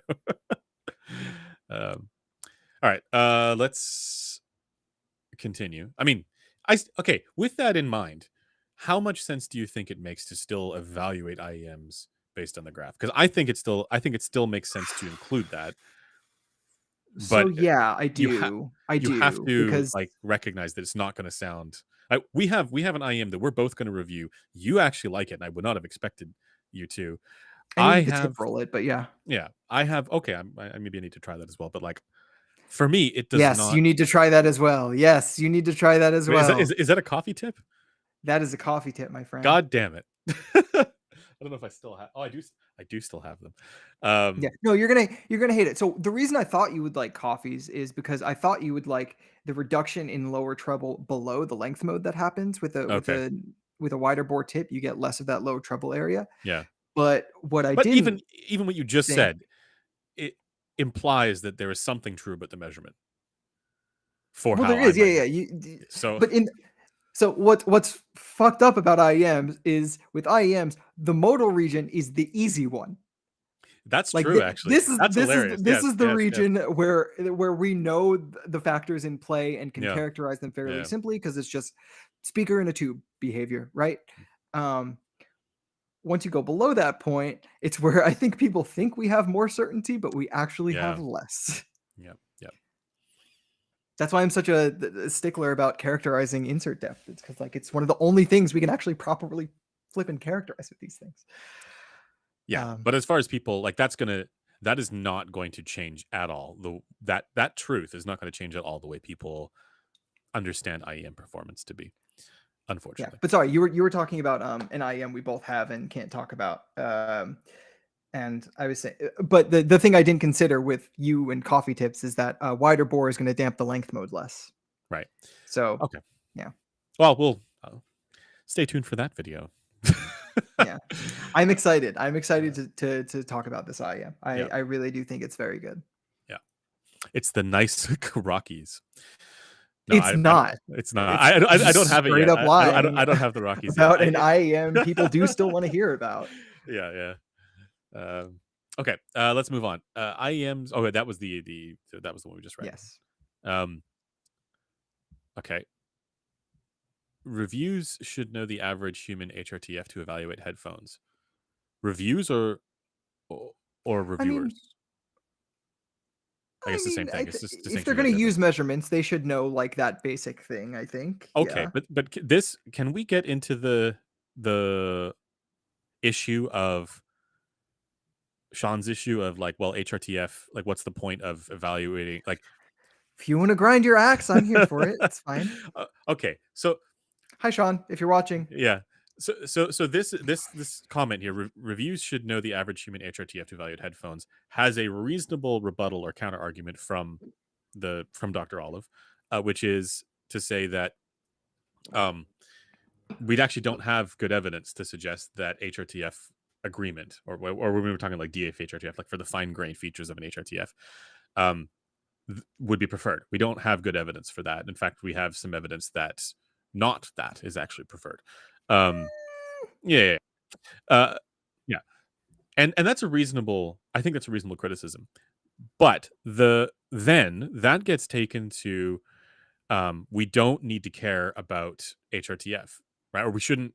Like the conclusion of that argument is we shouldn't really care that much about HRTF, and I think that's not a good conclusion from that, because the research itself I assumes think an you would HRTF. clarify that to we shouldn't care The about fine HRTF grain, yes, above a certain point. yes, and in that Because I mean, respect, I his can. work is based on HRTF, like the Well, but English it's, time no, but it's measurement not just is. above a certain point. It's not just above a certain point. It's about the fine grain features throughout the HRTF, Well, that's because what. for Well, you him. only get fine grained features above a certain point, Oh, okay. Well, what is that point? like 3K. Okay, okay. I thought you were talking about like above like 8K or whatever, right? Yeah, above No, 3K. no, no. Yeah. So and for his project, if you're going wide enough, and the way that I imagine he thinks about headphone measurements given the paradigm of single line, that's understandable. I don't think there's anything wrong with that, right? Like if you go, this was my point like a long time ago. If you go wide enough, none of that shit matters. Um, but at the same time, the entire project of all of this is based on an HRTF assumption, anyways. So at the very least, we can draw a conclusion from that, which is to say, at least something about HRTF agreement is a reasonable thing to include in anything we're doing from evaluation, right? So the preference research, like the Harman research, that's based on an in-room flat using an HRTF of using a head and ear, right? So there's an HRTF that is baked into the Harman research. So if we Yeah, didn't and for care about. basically all of the studies, whether it be 2013, 2015, or 2018, the EQ adjustments that would have been made to bring that headphone, whether it was the 518 or the HD800 or the K712, all the EQ adjustments that would have been made to bring those headphones closer to the in-room flat baseline would also bring it closer to a human Yeah, HRTF. yeah. If Yeah, and so like the point is more that like the research itself assumes that to be true. If we were truly in a scenario where that didn't matter, we could have just been anything within that base to treble delta of 8 to 10 dB, and that's not where we ended up. So I just feel like it's not a good conclusion to draw that just because we don't have good evidence for fine-grained HRTF adherence above a certain point, that nothing about HRTF should really be considered, or that people have preferences that are that don't, like, yeah, we shouldn't have or over focus on the DFHRTF or anything like that, despite me completely agreeing that, yeah, from a wide band evaluation of this, like the fine grained shit really doesn't matter. Yeah, at least when it comes to reviews, because Yeah, you don't know what's happening on your own head and you don't know what's happening on their head, so which is it's not. also another reason for changing that paradigm away from single line shit, because if you're using single line shit, that's where people are going to be more prone to doing the fine-grained spider milking of HRTF agreement, right? So even the most, like, when we so we commissioned Constantine to do the the DFHRTF, well, the HRTF, and then calculate the DFHRTF for the Gross Kemar KB5, and then apply the the Harman filters to it. That's I I'm encouraged to see that is has gotten more widespread use for anybody using those rigs. At the same time, it has also resulted in some problems of spider milking that stuff a little bit. Which, to be clear, I actually And the don't have. problems with it not necessarily actually being representative of the results that the studies Sure. arrived at. Yeah. Totally. But I actually, but okay, there is also the other issue of, like, okay, what to do with a treble above 10 kilohertz. But like, I, What to do I, with the treble above 3 kilohertz is a problem yes, if you're just using the DFHRTF of the rig and but applying right, simple filters. but where I'm going with it is to say that I actually kind of think it's interesting that people have this data now, even if they are using it perhaps a little bit erroneously. Um, because No, it shows a more mature yeah, evaluation I of, I, I like, think so too. this is the Yeah, contribution of the ear to this and this is measurement. We need to exactly. account for that. Yeah. Yep, exactly. Um, okay, let's move on. Uh, driver speed, fast attack and decay is largely psychosomatic. I think Interesting, they meant psychoacoustic. but I'm going with psychosomatic. No. Let's get somatosensory in here. Is most likely down to tuning or dampening and not measurable in any real way from the driver. They probably mean Any psychoacoustic. real waste from the driver separate from the tuning and damping, I assume. Yeah. Yeah, no. Not a Um, spicy take in this room, buddy. well, I don't know. I mean, I think it is measurable, right? It's as separate He's from saying it's not the, measurable yeah, okay, separate from tuning separately. and Yeah. acoustic impedance. Yep. So, Yep. yeah. Reasonable. Palsibo. Okay. Headphones are superior to IEMs because I hate bass with a passion. What a base take. My God. What's interesting though is again, this is kind of what I was alluding to earlier, but us being more sure of what IEMs look like below 3 kilohertz than we maybe should be means that, there's a possibility that a flat bass headphone and an IEM with a bass shelf sound similar. Yeah. I'm not saying it's the exact bass shelf that we're familiar with, like the 100 hertz bass shelf at 6 decibels or whatever. But it's possible that whether to overcome bodily noise or because of some sort of insertion loss or Yeah. something to do with the impedance or some commonly occurring leak due to the shape of your ear canal or something like that, that what sounds like a flat bass, well extended headphone to you may be an IM with a bass shelf at like 50 hertz or I something think like the that. same is kind of true with the difference between open back headphones and closed back headphones. Yeah. Yeah. Where There's a difference of acoustic condition there, and there's a yeah, difference of priming and which is how you're why how it is you're interpreting valuable to what's have coming in. the subjective report as well, because it's going to give you Yeah. an Yeah. indication Yeah, of yeah. how it performs in that condition. And when people are Of talking about, like, course. oh yeah, this slams or hits harder, right? Like, there is a sense in which, like, that's obviously the audiophile lexicon, and you can be like, okay, well, whatever, look, give me the data. But at the same time, it's worth trying to interpret that. You don't, I mean, like, maybe somebody needs an audiophile translator, but like, it's worth trying to interpret that in some way. Something about the Sure. bass, or something about something to do with the response generally, made this person, caused this person, if you're taking them at their word, to report something qualitative going on there. Um, and it's worth taking seriously, that stuff. Yeah, of course. All right. We need oh wait. We need more reviews of HRTF estimation software like Genelex Oral ID and Odyssey/Embody Reveal Plus. Okay. HRTF estimation software. Is that Yeah. what Odyssey's Reveal Plus is now? Or has Yes. it always been? So once it became an Embody project, that's basically one of Right. Embody's big IPs is Okay. HRTF calculation based on images. So yeah, Odyssey added that whole take Oh, a picture yeah, scan of your gotcha. ear and I calculate. HRTF. I haven't dug Like into that stuff Sora at ID all. Yeah. does the same thing. Yep. The thing is, like any review of that, unfortunately, can unless they supply the data, which they almost certainly won't, can only be subjective. Hmm. And when it comes to people like us who are frankly probably a little bit too data obsessed and too concerned with wanting to make sure we hedge against any subjective reports being given alone without data, because we don't want to mischaracterize an experience that someone watching the video has, we would need to design a test methodology for it. And there's a way to do that. It would just require a lot of work. We would basically have to make our own program material in a binaural renderer and then use some sort of head rig. So like imagine I put like a laser or IR sensor on Andrew's head, and I put a headphone on his head that is tuned with whatever these uh, programs spit out. And I binaurally render objects in space around him through the headphone.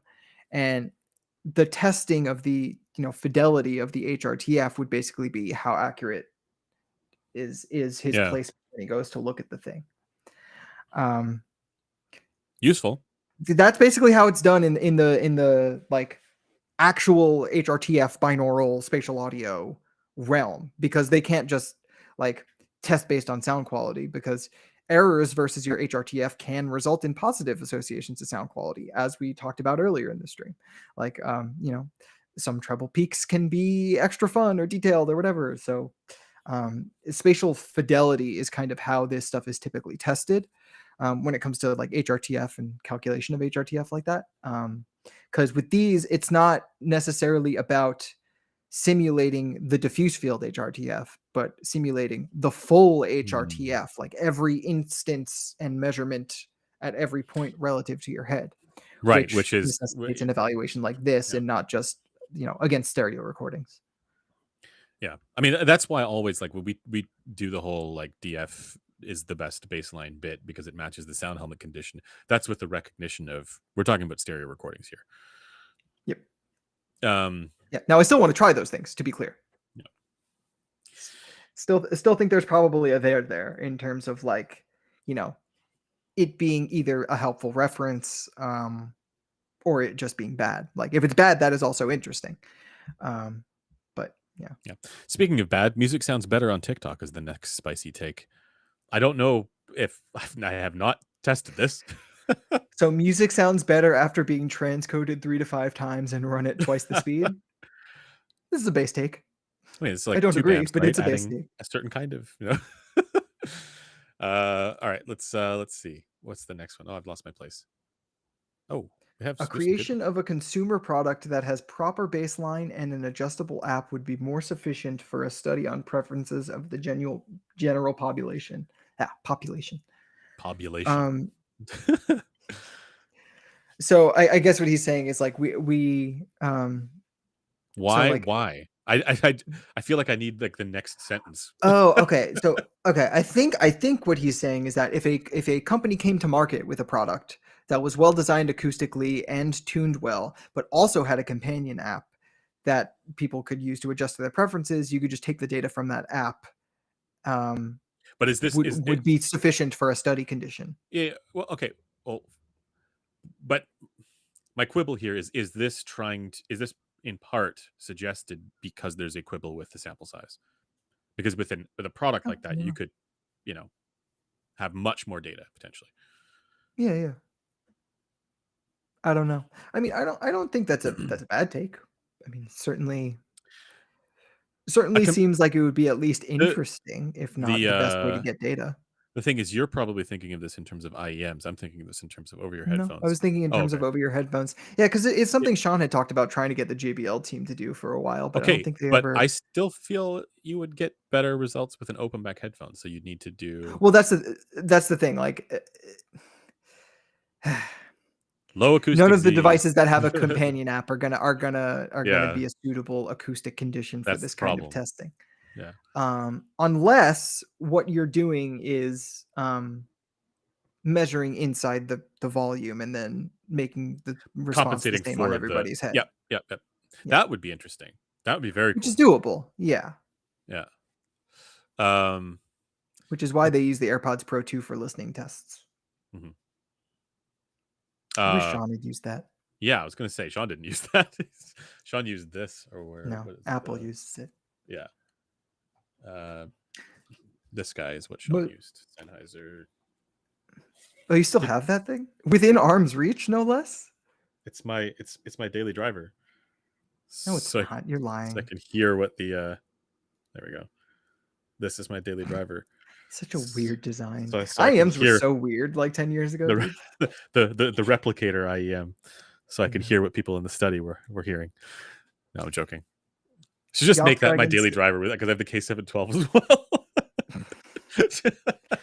the most Harmon hear, boy. hear the music as the Harmon study heard it. Christ.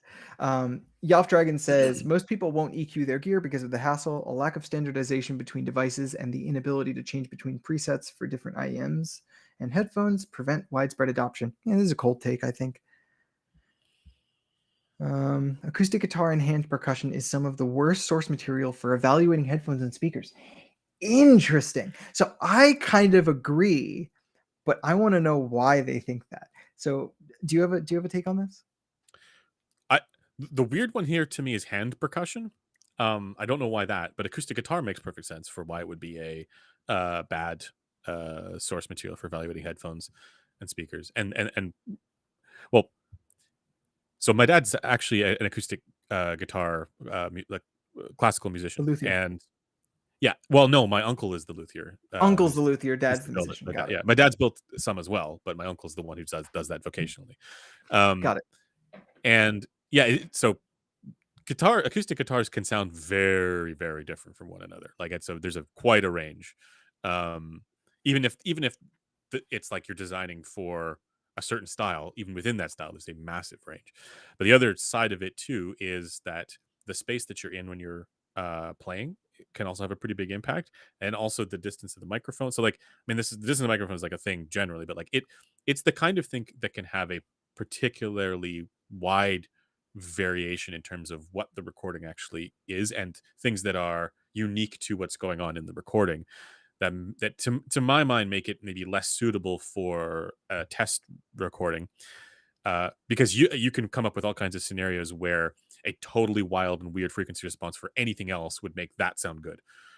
Yeah, um no, and genuinely, like that's what I was gonna say is that acoustic guitar is one of those instruments where colorations, even in the region I hate the most, like that 10K and above region, boosts there can sound fucking awesome on yeah, acoustic guitar. Like given I the source material a and the well way acoustic recorded guitars sound, yeah, like a well recorded violin or viola is kind of the same thing.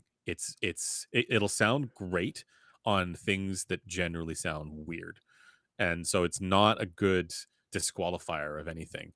Um, Vocal stuff, on the other hand, I think is a much vocal better is what I would kind of yeah, default to as like the yeah, best overall, as long as it's not yeah. like Well, but vocal, but overtly also processed. I actually think that the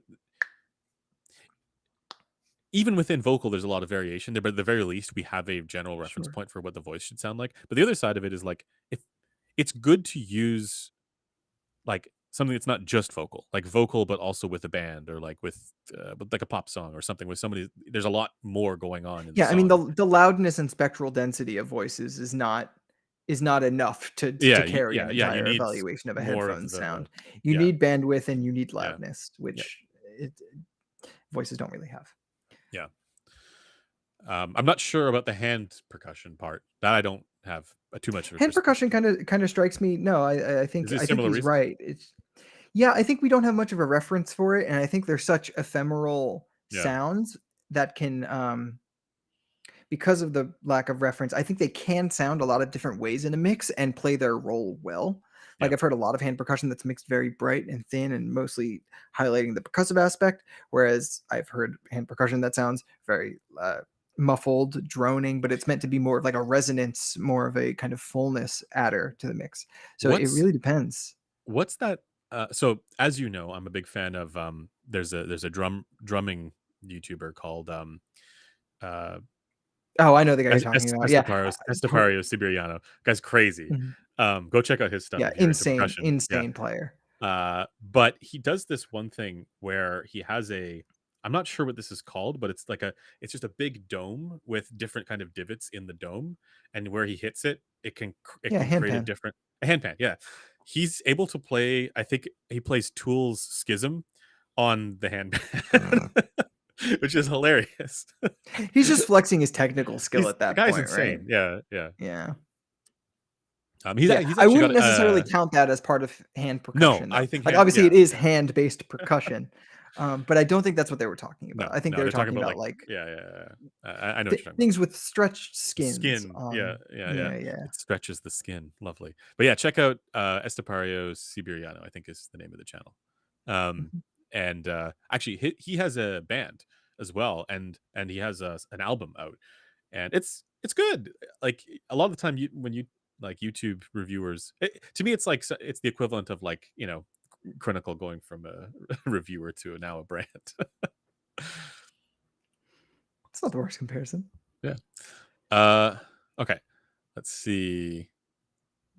The Martin majority of says, yeah. audiophiles. The majority of audiophiles are overconfident in their gear comparisons. No A/B testing, comparing current versus weeks old impressions, etc. This is brighter than X. Brother, you heard. Oh, this is brighter than the XS. Brother, you heard the XS a month ago. Um,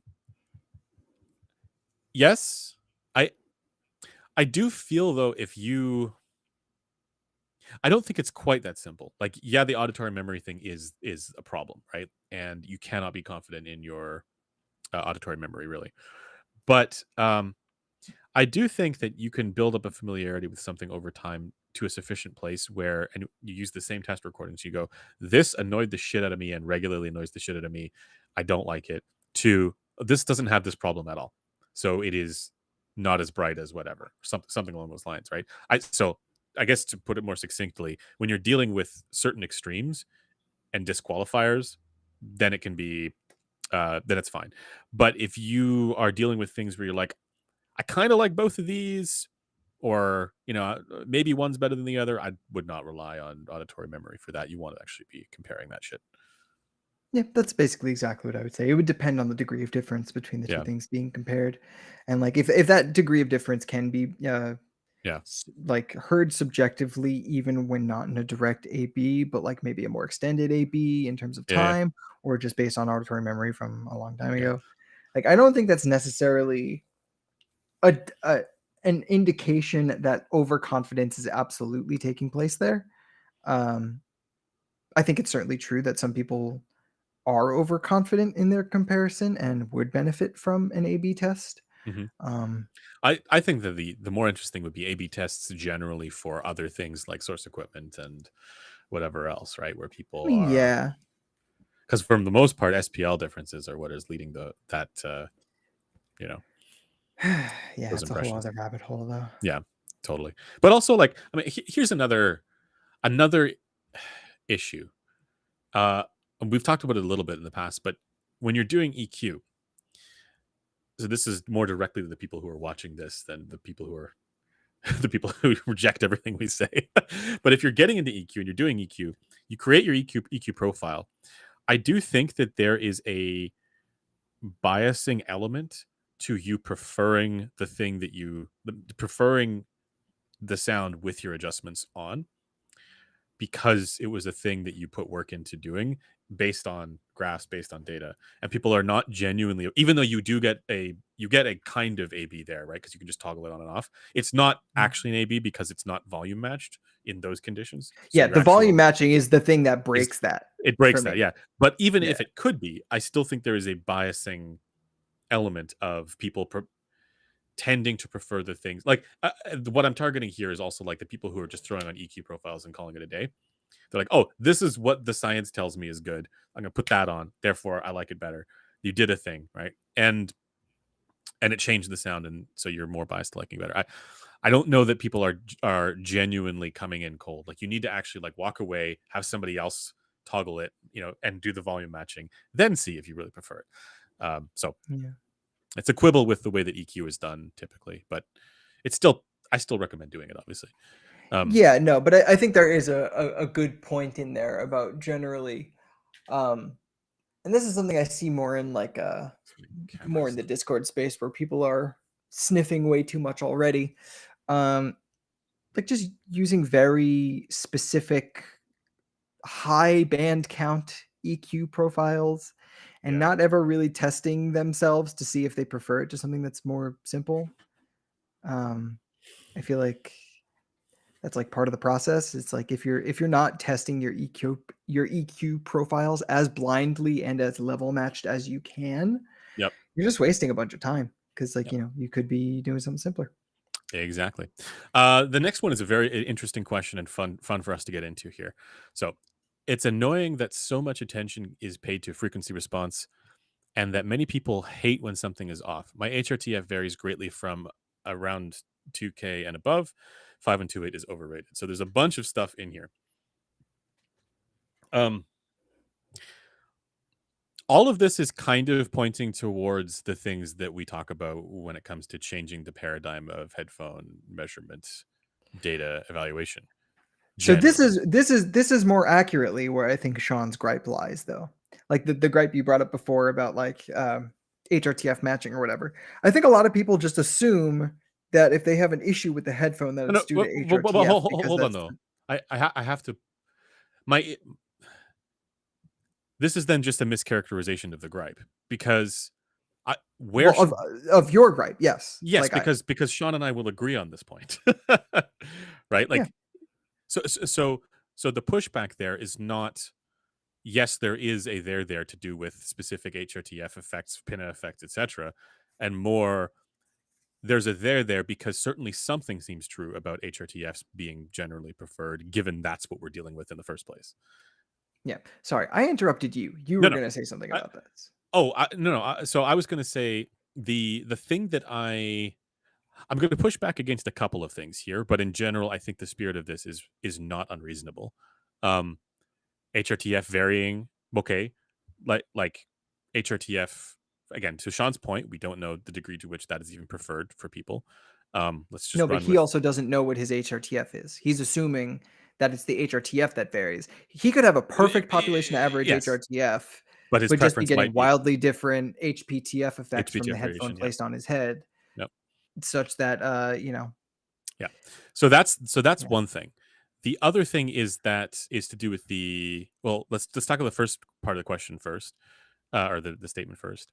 It's annoying how much attention is paid to frequency response, just because it might not be a perfect indication of the FR at your eardrum doesn't mean that it's not frequency response that's the cause of your experiences.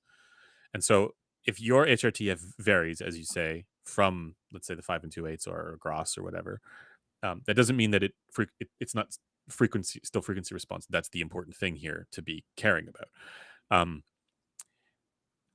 so in the absence of understanding and recognizing HPTF variation, and in the absence of understanding and recognizing that HRTFs could vary, right, or that the response that you get at your eardrum could be different from what you see on the graph, that an over focus on FR is a problem, right?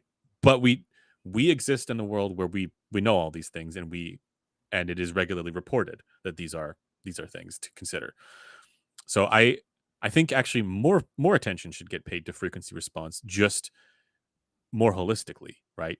To try and uncover what's going on in all conditions, and then beyond that, what is the analysis that leads to understanding of the kinds of colorations that people actually prefer beyond just bass to treble delta of around 8 to 12 dB.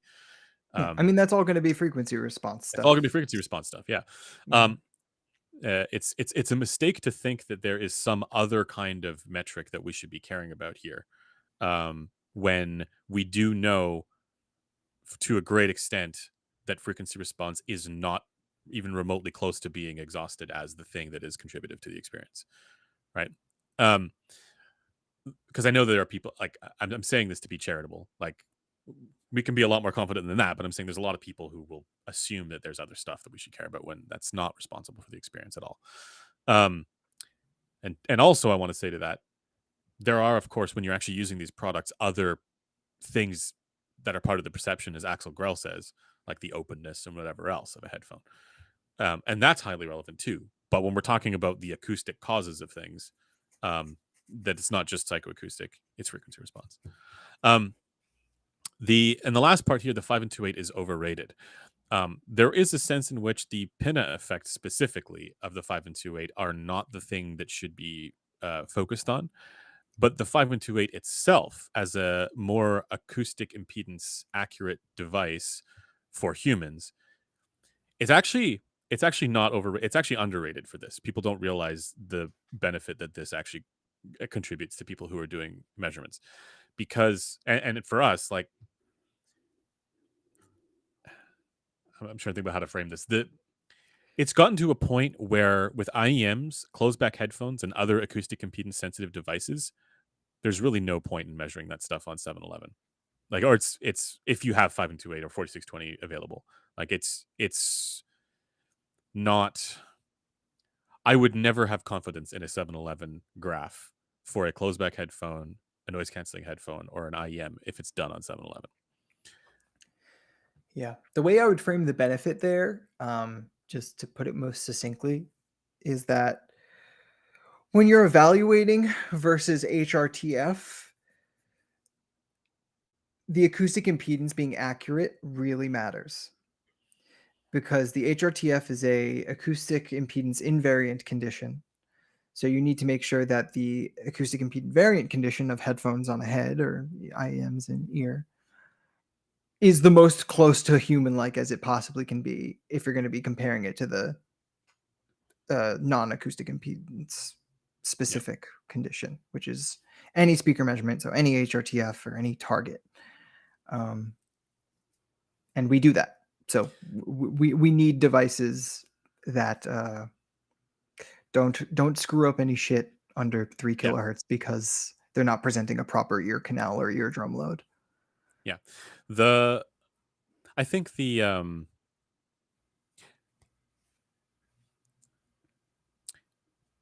we know that there's quite a lot of scrungle above 3K generally across different people, but we want to be able to Yes. represent the acoustic impedance conditions as accurately as we possibly can. And at the moment, the only way to do that is with a 4.3 bass system. So hopefully in the future we get more of these. Yeah. To be clear, acoustic impedance isn't the only or even the main factor when it comes to the difference you might be experiencing versus what you've seen on the 5128. But it is the factor that makes it not overrated. I will say, I have never found the 5128 accurate above 5 kilohertz for me for over-ear headphones. So, disagreeing with the measurement is part of the deal. So I wouldn't lay that at the feet or blame the measurement rig for that. Yep. And for me, it's kind of the same with the Gross. There's always for me at least, there's always a difference between like 10 and 12K, and there's a difference at 5K. There's usually a pretty big difference as well, especially with some of the new data that we have for that, like the new Harman data. We don't need to go into that. Yeah, they're both There's a dip at not around. human ears. Yeah, Is what I'll say. on human ears. There's more of a dip at around 5K. We don't need to get into. It's higher up, but yeah. Yeah. Is it has okay? Yeah. Okay. Headphones should have something like speaker room collaboration. Do you mean calibration? Don't know what that It's means. just EQ. It's just EQ. Yeah. EQ your headphones. Okay. We've gone through all the peppers. Oh no, we haven't. Have we? Okay, yeah, no, we haven't. Reviewers should post their HRTF and HPTF for every possible headphone. Their HRTF and HPTF. I don't know that they.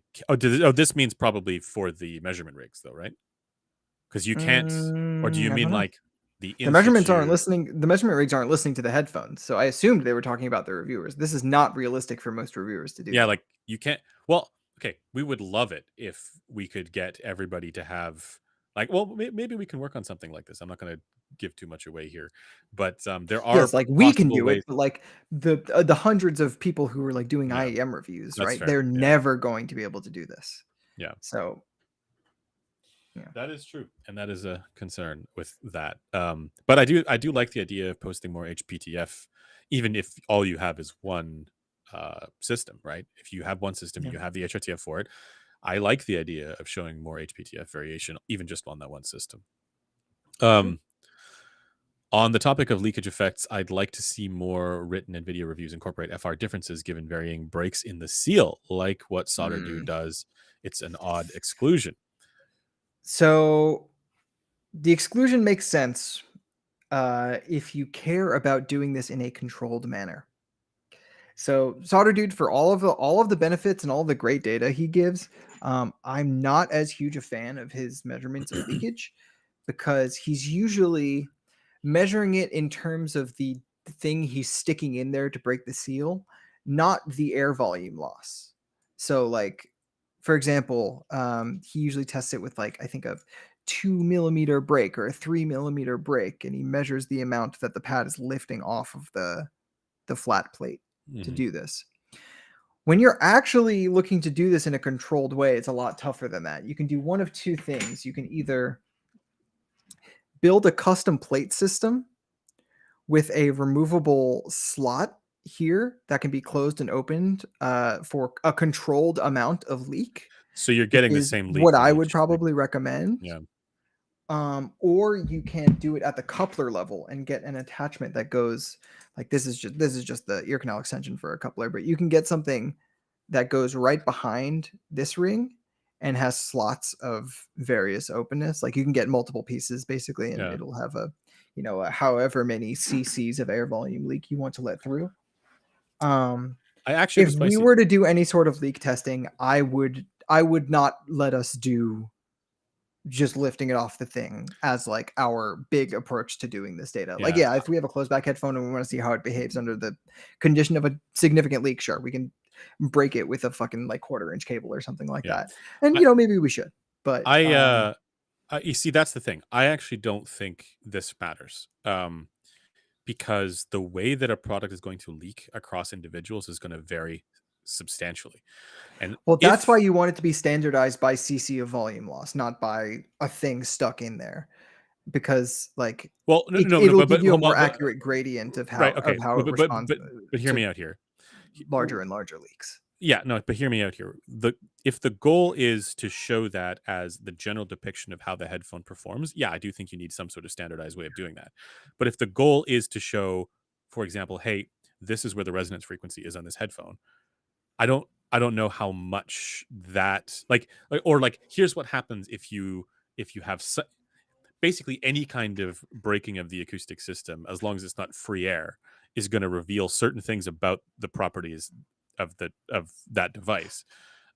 That's that you don't necessarily need the most precise controls for. And I think Sure. it's reasonable to show that in addition to control or indexing for a more proper condition.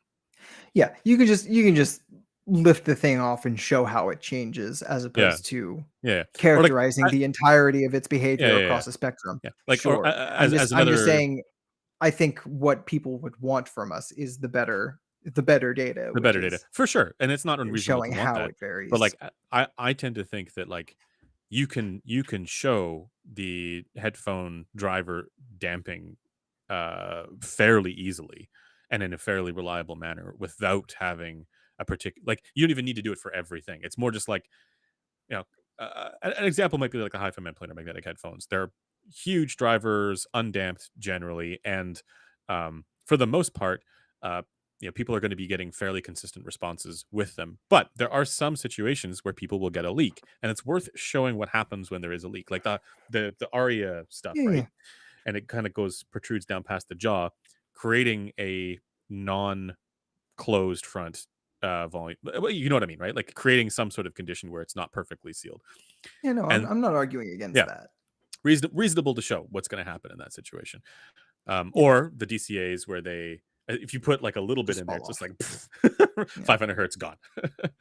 um, So yeah, but I agree with you. Like it's more just like, do I really need to care about the standardized method of bass drop Oh, off Blaine's here. completely? He Oh said he's well, going back to bed. yeah. He Night night, Blaine. argued both tests are ideal. The best case would be showing both variation in coupling and acoustic Z out. But that's kind of what we're arguing for, I think. I think. Yeah, I'm I saying think we I'm agree saying it's both have yeah merit. yeah. Okay. On the topic of leakage effects, I'd like to see more writers and oh wait, that's the one we just got, right? Yeah. Someone says spicy hour. Just a couple more here. The number of viewers has remained rather constant over several months, yet there are a lot of new names, so I assume people have been catching bans. People Not come in, people come out. I haven't banned anyone in quite a while. yeah. I'll sometimes give people timeouts if they're being obvious shitters in chat, but that's Yeah. basically the only time that happens, and it's basically never a channel ban, except in very extreme cases. I've only ever banned one person from the channel. We also rarely ban people in comments, like the comments on videos. Like it takes a lot for somebody to get Again, banned. We let them only say all ever one kinds of person. yeah, like, people say all kinds of unhinged stuff, like, and we don't generally remove things unless there's strong reasons to do so. All right, let's see. Last one here. Reviewers should have a reference for clamp pressure. So what Tommy is doing over at Gadgetry Tech, I love that shit. I love that shit and I want to do it. And I think we really should, and we should level up. We should all be leveling up this. Yeah, he plans to hit us up about it once he gets to a place that he's happy with.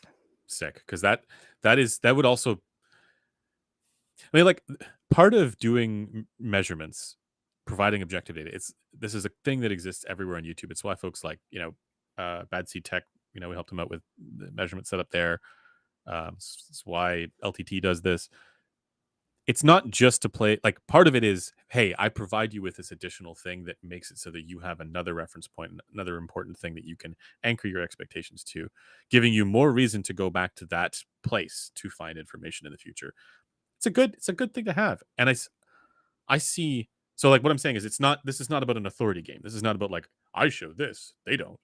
It's not about that at all. It's like, this is just a useful thing to have. And yeah, I think the more of that we can do in all respects, the better. Measuring pad depth and pad size and whatever, right? Like all that shit. And even like, these are things like, if we can standardize that process, fuck yeah, like, it's exactly what I want to do. So I'm uniquely fired up about that kind of stuff. How do I know if I have a big head? Measure it. Get into the measuring heads. What was there's a study. I forget what it's called. Phrenology, something like that. Oh, Kyle with an amazing question. What headphone would make the best microphone, or vice versa? I mean, It's a great question. does he mean like headphone, or does he mean like, because you could get like ANC headphones that have microphones in them? No, he means like, He yeah, means like which speaker when run in reverse would make the yeah. best microphone? It depends on what you think. So obviously in any condition it's going to be free air. And I think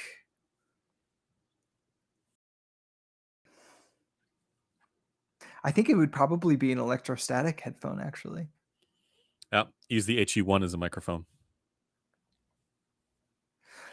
I mean, the issue is transducing it back to The marble makes it sound better. the other way, but yeah, I was more so thinking like in terms of like dynamic drivers, they're less sensitive, and Mm, in terms of their free air response, they're also kind of weirder more often. Like most dynamic microphone frequency responses are just a little bit weirder than condenser microphone FRs.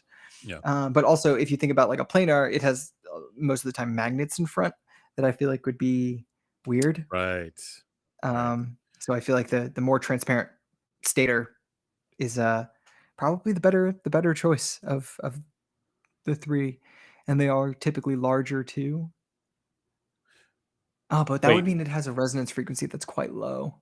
do not use your mics as headphones. What the fuck? So you just have Yeah, two and Mike headphones says like this. headphones, like all bets are off. Yeah, those are.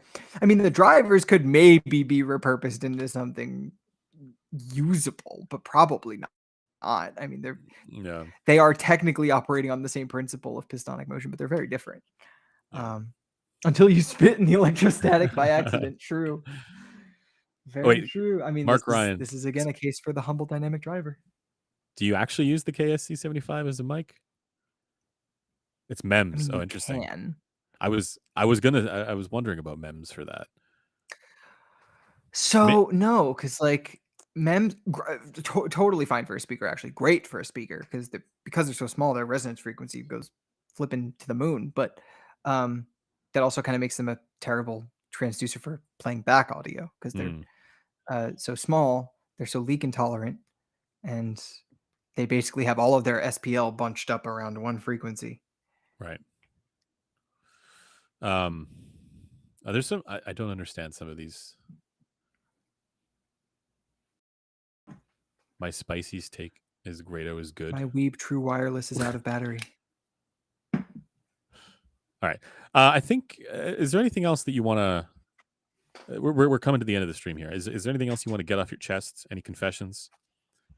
Any Confessions of an audiophile? confessions? Yeah. Let's go with Any confessions? yes. You were sat in the confessional, and the chat is the priest on the other side of the thing. Yeah, I do. So in general, I do.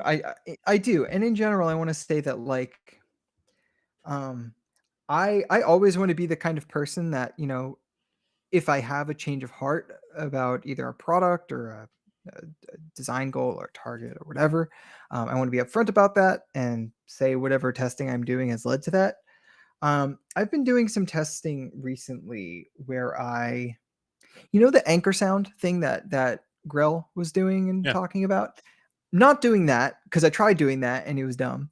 But I've been doing this thing where I use software to split my audio from my computer to two different outputs, and I put an IEM in one ear and a headphone in another, Mm-hmm. and then on a third octave basis, while the headphone is EQ'd to like my ideal sound. On a third octave basis with a sine wave, I'll match the volume in both so I get a centered Mm-hmm. image with the sine wave. Mm-hmm. Um, we all need to be more accepting of different sound profiles, is what I'll say. Like radically different sound profiles with IEMs. Headphones, basically everything we have now is pretty good. But So wait, what you're saying there are some that the possibilities with really weird IEM tunings that I think people are not only not exploring, but kind of being rude about online.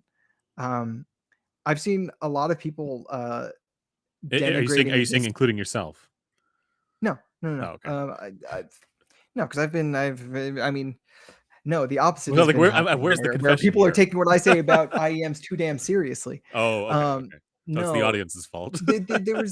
there have been a few cases where people have posted EQ profiles that look very strange because they're trying to match an Oh, I IAM see. to Okay. the sound of speakers or a headphone or something like Right. that, and people dunk on them for it because it looks funny on the graph.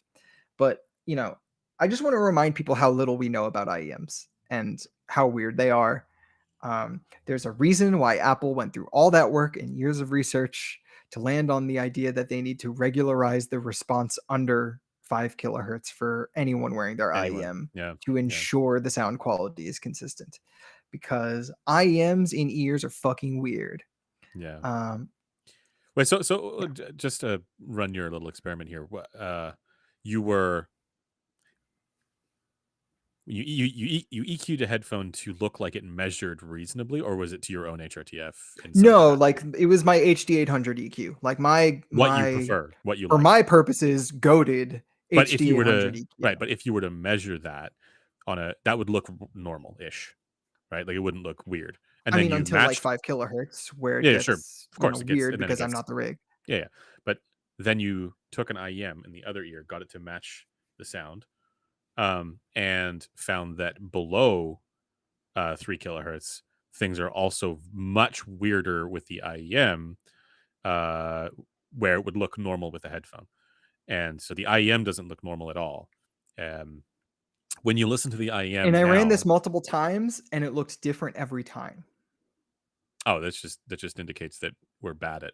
No. So it's not like majorly different, but Oh, okay. I'm saying there is a level of Multiple times it's the seating to same seating IEM or different IEM? variation Oh, that okay, we don't okay, see on rigs that may be reflected in right. actual human results. Was this all with the same IEM? No, 3 different IEMs. Okay. This has been something I've been doing for like the better part of the last week or so. So every night I've been doing it with one IEM. Yeah. Well, not every night, but like when I have time to do it, I've been doing it with one IEM. And I've done it a few different times, and the results are different. So acoustic I source impedance is a fuck. okay. What's the like, this is something Constantine talked about a while ago. I can't remember how he characterized it, but it was along the lines of like it being actually more challenging to identify channel imbalance at certain frequency thresholds. At lower frequencies, it's And definitely harder. that's what I'm saying. Yeah. So like, what I'm So wondering is how. there are multiple issues with this. So that is absolutely one of them. Like under, let's say 200 hertz, it gets significantly harder. But it's also that at every single frequency. So I'm not sweeping. I'm like laying out frequencies on a 3 points per octave basis and just testing those individual Oh, frequencies. okay, gotcha. Because to do it at every frequency would be fucking madness. Yeah, This is already madness. What am I saying? But you also have to check the phase coherence with every single frequency, because it's not a guarantee that this yeah, speaker played at a distance is going to play this frequency in phase with this one that's yeah, yeah, closer. yeah, yeah, yeah. So So, that's just bound for God, dude, I weirdness. can't It's even gonna. smoke like 2 hits of one blunt. Sorry, just people are just saying I'm So, smoking. I also can't. Yeah, Um, we should do drugs sometime, I'm but okay. but not weed, like hard drugs. You know, just I'm gonna be even more ambivalent about that, Andrew. I don't really have any no. desire to do hard drugs. I mean, like, we should get the crew together and just get some Molly and go out into the woods. What do you Doesn't think sound a is gonna bit. happen? No, I'm joking. I'm joking. No, yeah, no, I am completely Uh, disinterested in that. yeah. Chat seems to think it's a good idea. Rev up the Pot is supply. condensed unemployment. Damn. Uh, Heart, you got bars. yeah, no, I can't. I can't do that. Can't do that stuff. Um, come back from this trip with HRTFs of bears and opossums. We're Do measuring IEM animals. reviews on meth, listener, please. It's all we want. Oh, it's Uh, what we all want. all right. Yeah, no. I think with that, I think we're gonna end the stream unless there's any other final thoughts before we go out into the woods and do mushrooms. Oh, I can't say anything about it, but we should tease. Oh my god! No. All right, and with that, it is time to end. Let us. Oh yeah, we got to. Do you want to take us out? Do you want to do the outro? Nah, you can do that. All right. So this stream has been brought to you by headphones.com. Headphones.com, of course, is what sponsors everything we do here on this channel. They make it possible for us to measure all the things, and they also provide us with the gear to review. And they make it possible for you guys to buy headphones with confidence, and other audio gear with confidence with a 365-day return policy. There's good people over there at the customer service as well. So make sure if you guys are on headphones.com, chat with Sam and Alan and all those folks. They're just as into this as we are. And we also have a forum where you can participate and you can provide topics for these streams. And we have Discord where you can yell at me and Griffin for being wrong about all the things if you so choose. At your own peril. At your own peril, yeah. And yeah, I don't know if we'll be here again next week, but we will probably have more of these again in the future. So yeah, consider subscribing. Wouldn't that be fun? I think it would be fun. And we have videos coming out for you guys tomorrow and next week. So yeah, the one tomorrow is really fun. I'm excited for that one. Yeah, tomorrow's gonna be good. Bye, guys. Bye-bye.